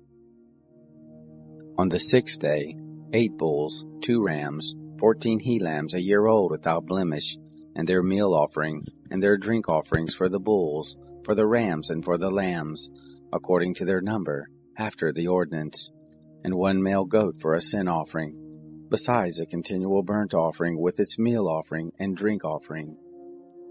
On the 7th day, 7 bulls, 2 rams, 14 he-lambs a year old without blemish, and their meal offering and their drink offerings for the bulls, for the rams, and for the lambs, according to their number, after the ordinance, and 1 male goat for a sin offering, besides a continual burnt offering with its meal offering and drink offerings. On the 8th day you shall have a solemn assembly. You shall do no work, but you shall offer a burnt offering, an offering made by fire for a sweet savor to the Lord. 1 bull, 1 ram, 7 he-lambs a year old without blemish, their meal offerings and their drink offerings for the bull, for the ram, and for the lambs, shall be according to their number, after their ordinance, and 1 male goat for a sin offering, besides the continual burnt offering, with its meal offering and drink offering. These you shall offer to the Lord in your set feast, besides your vows and your freewill offerings, for your burnt offerings, and for your meal offerings, and for your drink offerings, and for your peace offerings. Moses told the children of Israel, according to all that the Lord commanded Moses. Chapter 30. Moses spoke to the heads of the tribes of the children of Israel, saying, This is the thing which the Lord has commanded. When a man vows a vow to the Lord, or swears an oath to bind his soul with a bond, he shall not break his word. He shall do according to all that proceeds out of his mouth. Also, when a woman vows a vow to the Lord, and binds herself by a bond, being in her father's house in her youth, and her father hears her vow, and her bond with which she has bound her soul, and her father holds his peace at her, then all her vows shall stand, and every bond with which she has set a bound for her soul shall stand. But if her father disallow her in the day that he hears, none of her vows, or of her bonds with which she has bound her soul shall stand, and the Lord will forgive her, because her father disallowed her. If she is married to a husband while her vows are on her, or the rash utterance of her lips with which she has bound her soul, and her husband hears it, and holds his peace at her in the day that he hears it, then her vow shall stand, and her bonds with which she has bound her soul shall stand. But if her husband disallows her in the day that he hears it, then he shall make void her vow which is on her, and the rash utterance of her lips, with which she has bound her soul, and the Lord will forgive her. But the vow of a widow, or of her who is divorced, even everything with which she has bound her soul shall stand against her. If she vowed in her husband's house, or bound her soul by a bond with an oath, and her husband hear it, and held his peace at her and didn't disallow her, then all her vows shall stand, and every bond with which she bound her soul shall stand. But if her husband made them null and void in the day that he heard them, then whatever proceeded out of her lips concerning her vows, or concerning the bond of her soul, shall not stand. Her husband has made them void, and the Lord will forgive her. Every vow and every binding oath to afflict the soul, her husband may establish it, or her husband may make it void. But if her husband altogether holds his peace at her from day to day, then he establishes all her vows, or all her bonds, which are on her. He has established them, because he held his peace at her in the day that he heard them. But if he shall make them null and void after that he has heard them, then he shall bear her iniquity. These are the statutes which the Lord commanded Moses between a man and his wife, between a father and his daughter, being in her youth, in her father's house. Chapter 31. The Lord spoke to Moses, saying, Avenge the children of Israel of the Midianites. Afterward you shall be gathered to your people. Moses spoke to the people, saying, Arm men from among you for the war, that they may go out against Midian, to execute the Lord's vengeance on Midian. Of every tribe 1,000, throughout all the tribes of Israel shall you send to the war. So there were delivered, out of the thousands of Israel, 1,000 of every tribe, 12,000 armed for war. Moses sent them, 1,000 of every tribe to the war, them and Phinehas the son of Eleazar the priest to the war, with the vessels of the sanctuary, and the trumpets for the alarm in his hand. They warred against Midian as the Lord commanded Moses, and they killed every male. They killed the kings of Midian with the rest of their slain, Evi and Rechem, and Zur, and Hur, and Reba, the 5 kings of Midian. Balaam also the son of Beor they killed with the sword. The children of Israel took captive the women of Midian and their little ones, and all their cattle, and all their flocks, and all their goods they took for a spoil. All their cities and the places in which they lived, and all their encampments they burnt with fire. They took all the spoil, and all the prey, both of man and of animal. They brought the captives and the prey and the spoil to Moses, and to Eleazar the priest, and to the congregation of the children of Israel, to the camp at the plains of Moab, which are by the Jordan at Jericho. Moses and Eleazar the priest and all the princes of the congregation went forth to meet them outside of the camp. Moses was angry with the officers of the host, the captains of thousands, and the captains of hundreds, who came from the service of the war. Moses said to them, Have you saved all the women alive? Behold, these caused the children of Israel, through the counsel of Balaam, to commit trespass against the Lord in the matter of Baal Peor, and so the plague was among the congregation of the Lord. Now therefore kill every male among the little ones, and kill every woman who has known man by lying with him. But all the girls who have not known man by lying with him, keep alive for yourselves. Encamp outside of the camp 7 days. Whoever has killed any person, and whoever has touched any slain, purify yourselves on the 3rd day, and on the 7th day, you and your captives. As to every garment, and all that is made of skin, and all the work of goat's hair, and all these things made by wood, you shall purify yourselves. Eleazar the priest said to the men of war who went to the battle, This is the statute of the law which the Lord has commanded Moses. However, the gold and the silver, the brass, the iron, the tin, and the lead, everything that may abide the fire, you shall make go through the fire, and it shall be clean. Nevertheless it shall be purified with the water for impurity. And all that doesn't withstand the fire you shall make go through the water. You shall wash your clothes on the 7th day, and you shall be clean, and afterward you shall come into the camp. The Lord spoke to Moses, saying, Take the sum of the spoil that was taken, both of man and animal, you and Eleazar the priest, and the heads of the fathers' houses of the congregation, and divide the spoil into 2 parts, between the men skilled at war, who went out to battle, and all the congregation. Levy a tribute to the Lord of the men of war who went out to battle, 1 soul of 500, both of the persons, and of the oxen, and of the donkeys, and of the flocks. Take it of their half, and give it to Eleazar the priest, for the Lord's heave offering. Of the children of Israel's half, you shall take 1 drawn out of every 50, of the persons, of the oxen, of the donkeys, and of the flocks, even of all the cattle, and give them to the Levites, who keep the charge of the tent of the Lord. Moses and Eleazar the priest did as the Lord commanded Moses. Now the spoil, over and above the bounty which the men of war took, was 675,000 sheep, and 72,000 oxen, and 71,000 donkeys, and 32,000 persons in all, of the women who had not known man by lying with him. The half, which was the portion of those who went out to war, was in number 337,500 sheep, and the Lord's tribute of the sheep was 675. The oxen were 36,000, of which the Lord's tribute was 72. The donkeys were 30,500, of which the Lord's tribute was 61. The persons were 16,000, of whom the Lord's tribute was 32 persons. Moses gave the tribute, which was the Lord's heave offering, to Eleazar the priest, as the Lord commanded Moses.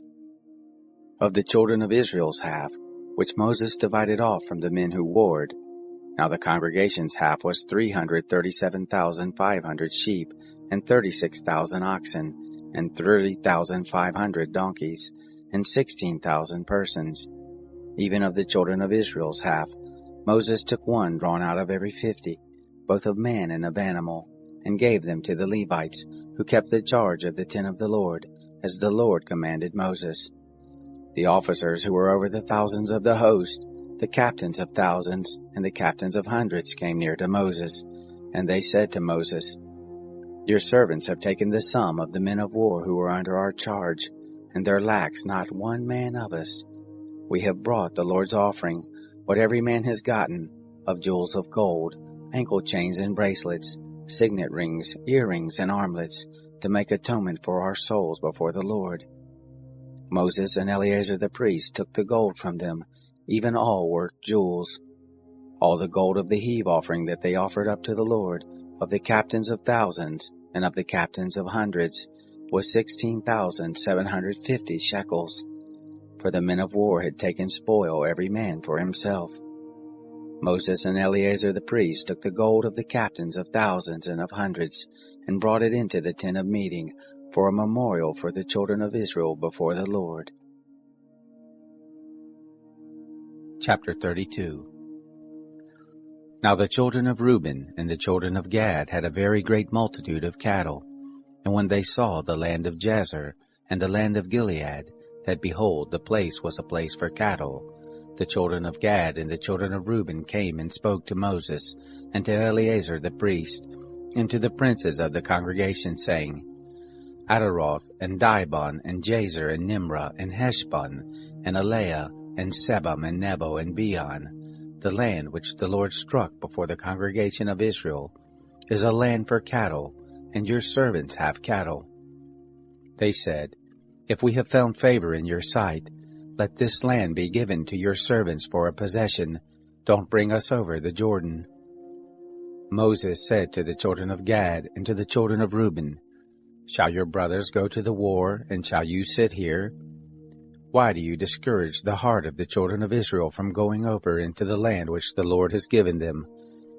Thus did your fathers, when I sent them from Kadesh Barnea to see the land.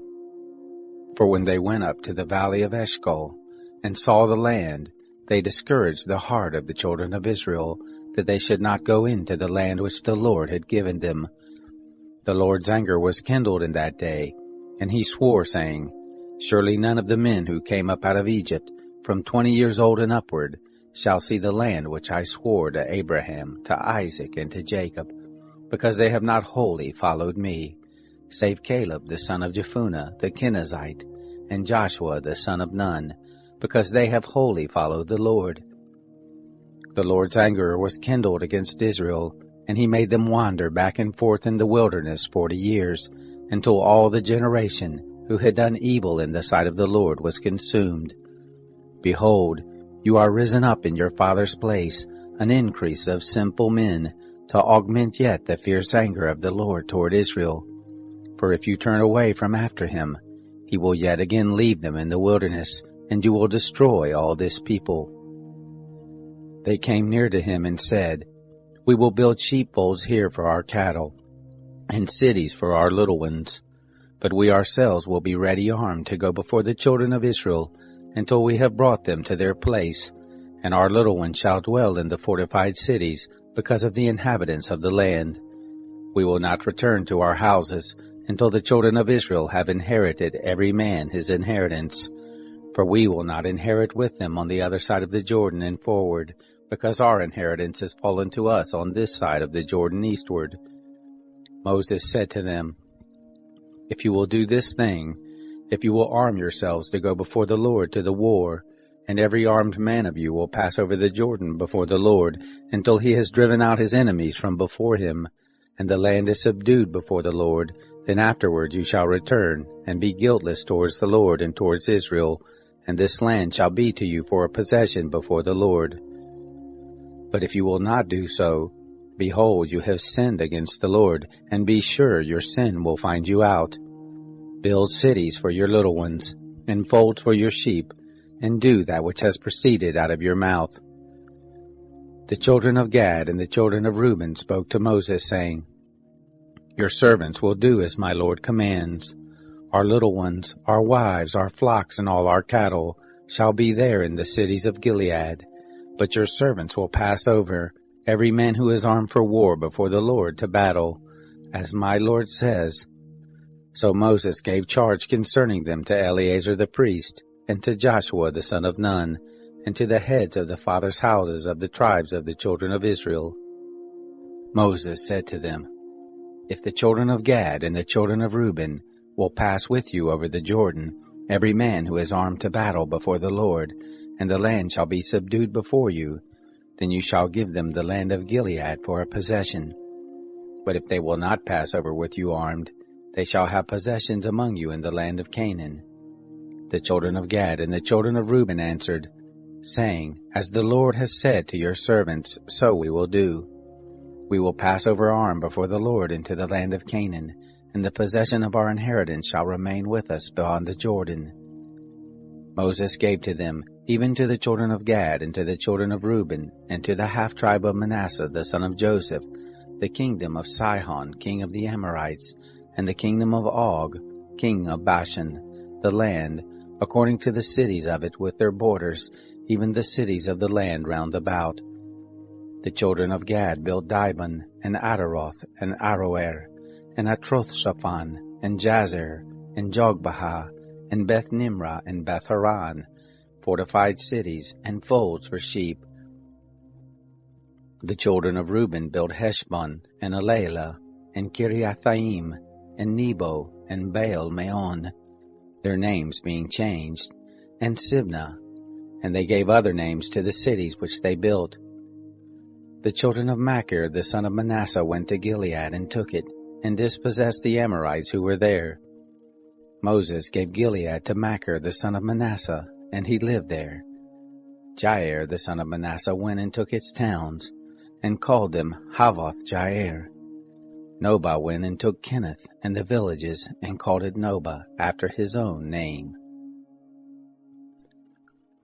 Chapter 33. These are the journeys of the children of Israel, when they went forth out of the land of Egypt by their host under the hand of Moses and Aaron. Moses wrote their goings out according to their journeys by the commandment of the Lord. And these are their journeys according to their goings out. They traveled from Ramses in the 1st month, on the 15th day of the 1st month. On the next day after the Passover, the children of Israel went out with a high hand in the sight of all the Egyptians, while the Egyptians were burying all their firstborn, whom the Lord had struck among them. On their gods also the Lord executed judgments. The children of Israel traveled from Ramses and encamped in Succoth. They traveled from Succoth and encamped in Etham, which is in the edge of the wilderness. They traveled from Etham and turned back to Pihar-Hiroth, which is before Baal-Zephon, and they encamped before Migdol. They traveled from before Hahiroth and passed through the midst of the sea into the wilderness, and they went 3 days' journey into the wilderness of Etham and encamped at Marah. They traveled from Marah and came to Elam, and in Elam were 12 springs of water and 70 palm trees, and they encamped there. They traveled from Elam and encamped by the Red Sea. They traveled from the Red Sea and encamped in the wilderness of Sin. They traveled from the wilderness of Sin and encamped in Dophkah. They traveled from Dophkah and encamped in Alush. They traveled from Alush and encamped in Rephidim, where there was no water for the people to drink. They traveled from Rephidim and encamped in the wilderness of Sinai. They traveled from the wilderness of Sinai and encamped in Kibroth Hattaavah. They traveled from Kibroth Hattaavah and encamped in Hazeroth.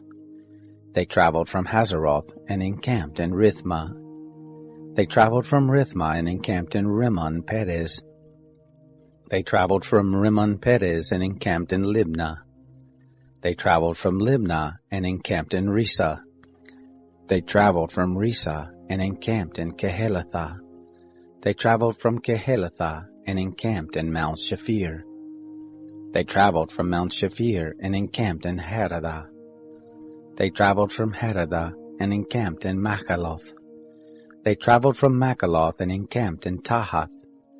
They traveled from Tahath and encamped in Terah. They traveled from Terah and encamped in Mithkah. They traveled from Mithkah and encamped in Hashmonah. They traveled from Hashmonah and encamped in Moseroth. They traveled from Moseroth and encamped in Ben-Jaakan. They traveled from Ben-Jaakan and encamped in Hor-Hagadad. They traveled from Hor-Hagadad and encamped in Jotbathah. They traveled from Jotbathah and encamped in Abronah. They traveled from Abronah and encamped in Ezion-Geber. They traveled from Ezion-Geber and encamped in the wilderness of Sin, the same as Kadesh. They traveled from Kadesh and encamped in Mount Hor, in the edge of the land of Edom. Aaron the priest went up into Mount Hor at the commandment of the Lord and died there, in the 40th year after the children of Israel were come out of the land of Egypt, in the 5th month, on the 1st day of the month. Aaron was 123 years old when he died in Mount Hor.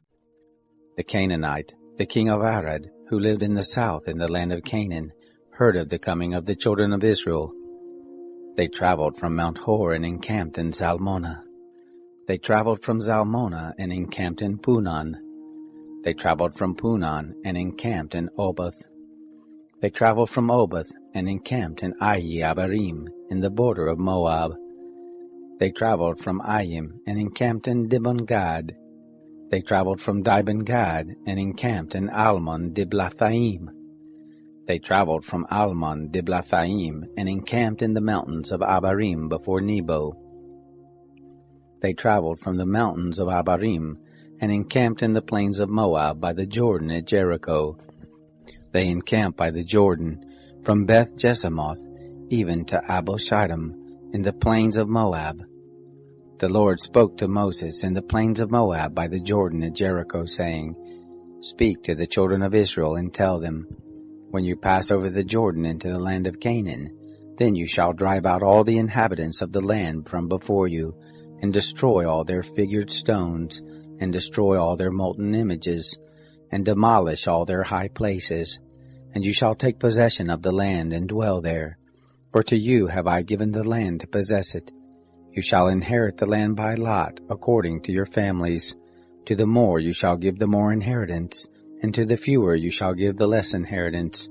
Wherever the lot falls to any man, that shall be his. according to the tribes of your fathers shall you inherit. But if you will not drive out the inhabitants of the land from before you, then shall those who you let remain of them be as pricks in your eyes, and as thorns in your sides, and they shall vex you in the land in which you dwell. It shall happen that as I thought to do to them, so will I do to you. Chapter 34. The Lord spoke to Moses, saying, Command the children of Israel, and tell them, When you come into the land of Canaan, this is the land that shall fall to you for an inheritance, even the land of Canaan according to its borders. Then your south quarter shall be from the wilderness of Sin, along by the side of Edom, and your south border shall be from the end of the salt sea eastward. And your border shall turn about southward of the ascent of Akbarabim, and pass along to Sin, and the goings out of it shall be southward of Kadesh Barnea, and it shall go forth to Hazar Adar, and pass along to Asmon. And the border shall turn about from Asmon to the brook of Egypt, and the goings out of it shall be at the sea. For the western border you shall have the great sea, and the border, this shall be your west border. This shall be your north border. From the great sea you shall mark out for you Mount Hor. From Mount Hor you shall mark out to the entrance of Hamath, and the goings out of the border shall be at Zedad. And the border shall go forth to Ziphron, and the goings out of it shall be at Hazar Enan. This shall be your north border. You shall mark out your east border from Hazar Enan to Shephem, and the border shall go down from Shephem to Riblah on the east side of Ain. And the border shall go down and shall reach to the sea of Chinnereth eastward. And the border shall go down to the Jordan, and its goings out shall be at the salt sea. This shall be your land according to the borders of it round about. Moses commanded the children of Israel, saying, This is the land which you shall inherit by lot, which the Lord has commanded to give to the 9 tribes, and to the half-tribe, for the tribe of the children of Reuben according to their fathers' houses, and the tribe of the children of Gad according to their fathers' houses, have received, and the half-tribe of Manasseh has received their inheritance. The 2 tribes and the half-tribe have received their inheritance beyond the Jordan, at Jericho eastward toward the sunrise.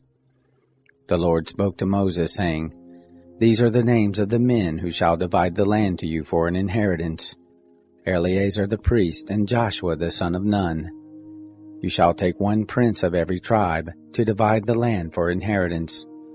These are the names of the men: of the tribe of Judah, Caleb the son of Jephunneh; of the tribe of the children of Simeon, Shemuel the son of Ammihud; of the tribe of Benjamin, Eladad the son of Chislon; of the tribe of the children of Dan, a prince, Bukai the son of Joglai; of the children of Joseph; of the tribe of the children of Manasseh, a prince, Haniel the son of Ephod; of the tribe of the children of Ephraim, a prince, Kemuel the son of Shiftan; of the tribe of the children of Zebulun, a prince, Elzaphon the son of Parnak; of the tribe of the children of Issachar, a prince, Paltiel the son of Azan; of the tribe of the children of Asher, a prince, Ahihud the son of Shalomai; of the tribe of the children of Naphtali, a prince, Pedahel the son of Ammihud. These are they whom the Lord commanded to divide the inheritance to the children of Israel in the land of Canaan. Chapter 35. The Lord spoke to Moses in the plains of Moab by the Jordan at Jericho, saying, Command the children of Israel that they give to the Levites of the inheritance of their possessions cities to dwell in, and suburbs for the cities round about them shall you give to the Levites. The cities shall they have to dwell in, and their suburbs shall be for their cattle, and for their substance, and for all their animals. The suburbs of the cities which you shall give to the Levites shall be from the wall of the city and outward 1,000 cubits round about. You shall measure outside of the city for the east side 2,000 cubits, and for the south side 2,000 cubits, and for the west side 2,000 cubits, and for the north side 2,000 cubits, the city being in the middle. This shall be to them the suburbs of the cities. The cities which you shall give to the Levites, they shall be the 6 cities of refuge, which you shall give for the manslayer to flee to. And besides them you shall give 42 cities. All the cities which you shall give to the Levites shall be 48 cities. Them shall you give them with their suburbs. Concerning the cities which you shall give of the possessions of the children of Israel, from the many you shall take many, and from the few you shall take few. Every one according to his inheritance which he inherits shall give of his cities to the Levites. The Lord spoke to Moses, saying, Speak to the children of Israel and tell them, When you pass over the Jordan into the land of Canaan, then you shall appoint you cities to be cities of refuge for you, that the manslayer who kills any person unwittingly may flee there. The cities shall be to you for refuge from the avenger, that the manslayer not die, until he stands before the congregation for judgment.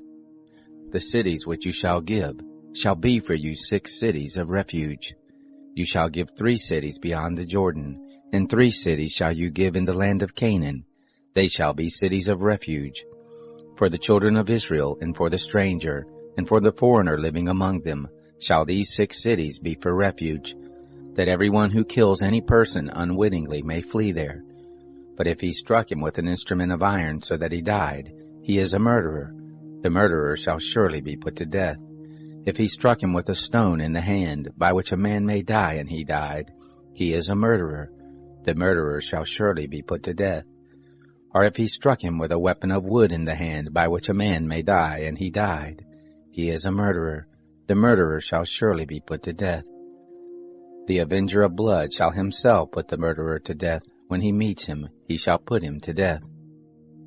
If he stabs him out of hatred, or throws something at him while lying in wait so that he dies, or in enmity strikes him with his hand so that he dies, he who struck him shall surely be put to death. He is a murderer. The avenger of blood shall put the murderer to death when he meets him. But if he injures him suddenly without hatred, or throws something on him without lying in wait, or with any stone by which a man may die, not seeing him, cast it on him so that he dies, and he was not his enemy, neither sought his harm, then the congregation shall judge between the striker and the avenger of blood according to these ordinances.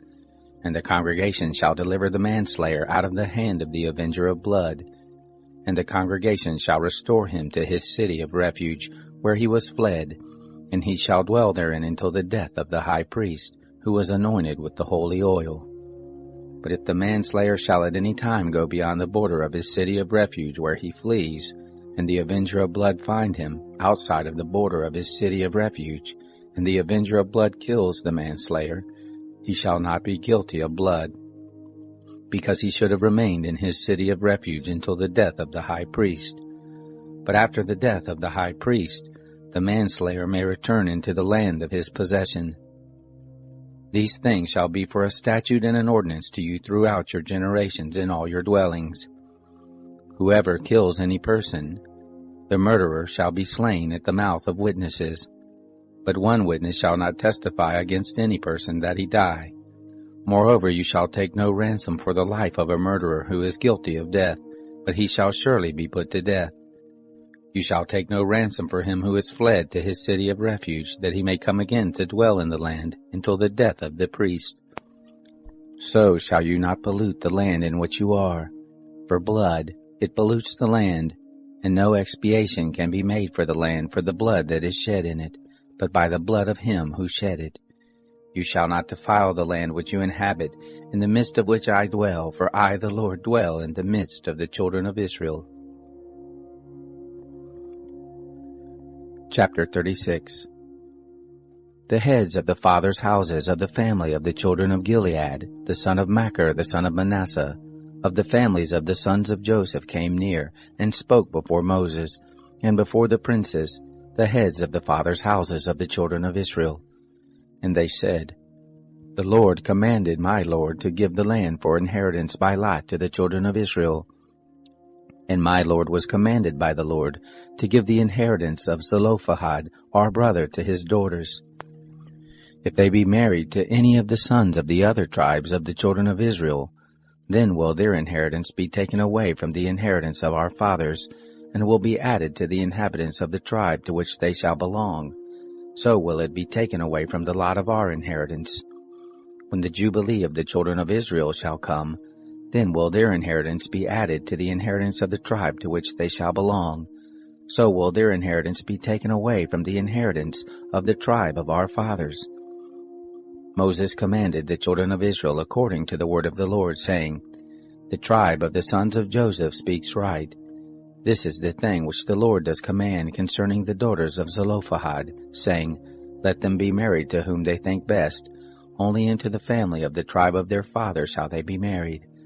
So shall no inheritance of the children of Israel remove from tribe to tribe, for the children of Israel shall cleave every one to the inheritance of the tribe of his fathers. Every daughter who possesses an inheritance in any tribe of the children of Israel shall be wife to one of the family of the tribe of her father, that the children of Israel may possess every man the inheritance of his fathers. So shall no inheritance remove from one tribe to another tribe, for the tribes of the children of Israel shall cleave every one to his own inheritance. Even as the Lord commanded Moses, so did the daughters of Zelophehad. For Mahlah, Tirzah, Hoglah, and Milcah, and Noah, the daughters of Zelophehad, were married to their father's brothers' sons. They were married into the families of the son of Manasseh, the son of Joseph, and their inheritance remained in the tribe of the family of their father. These are the commandments and the ordinances which the Lord commanded by Moses to the children of Israel in the plains of Moab, by the Jordan at Jericho.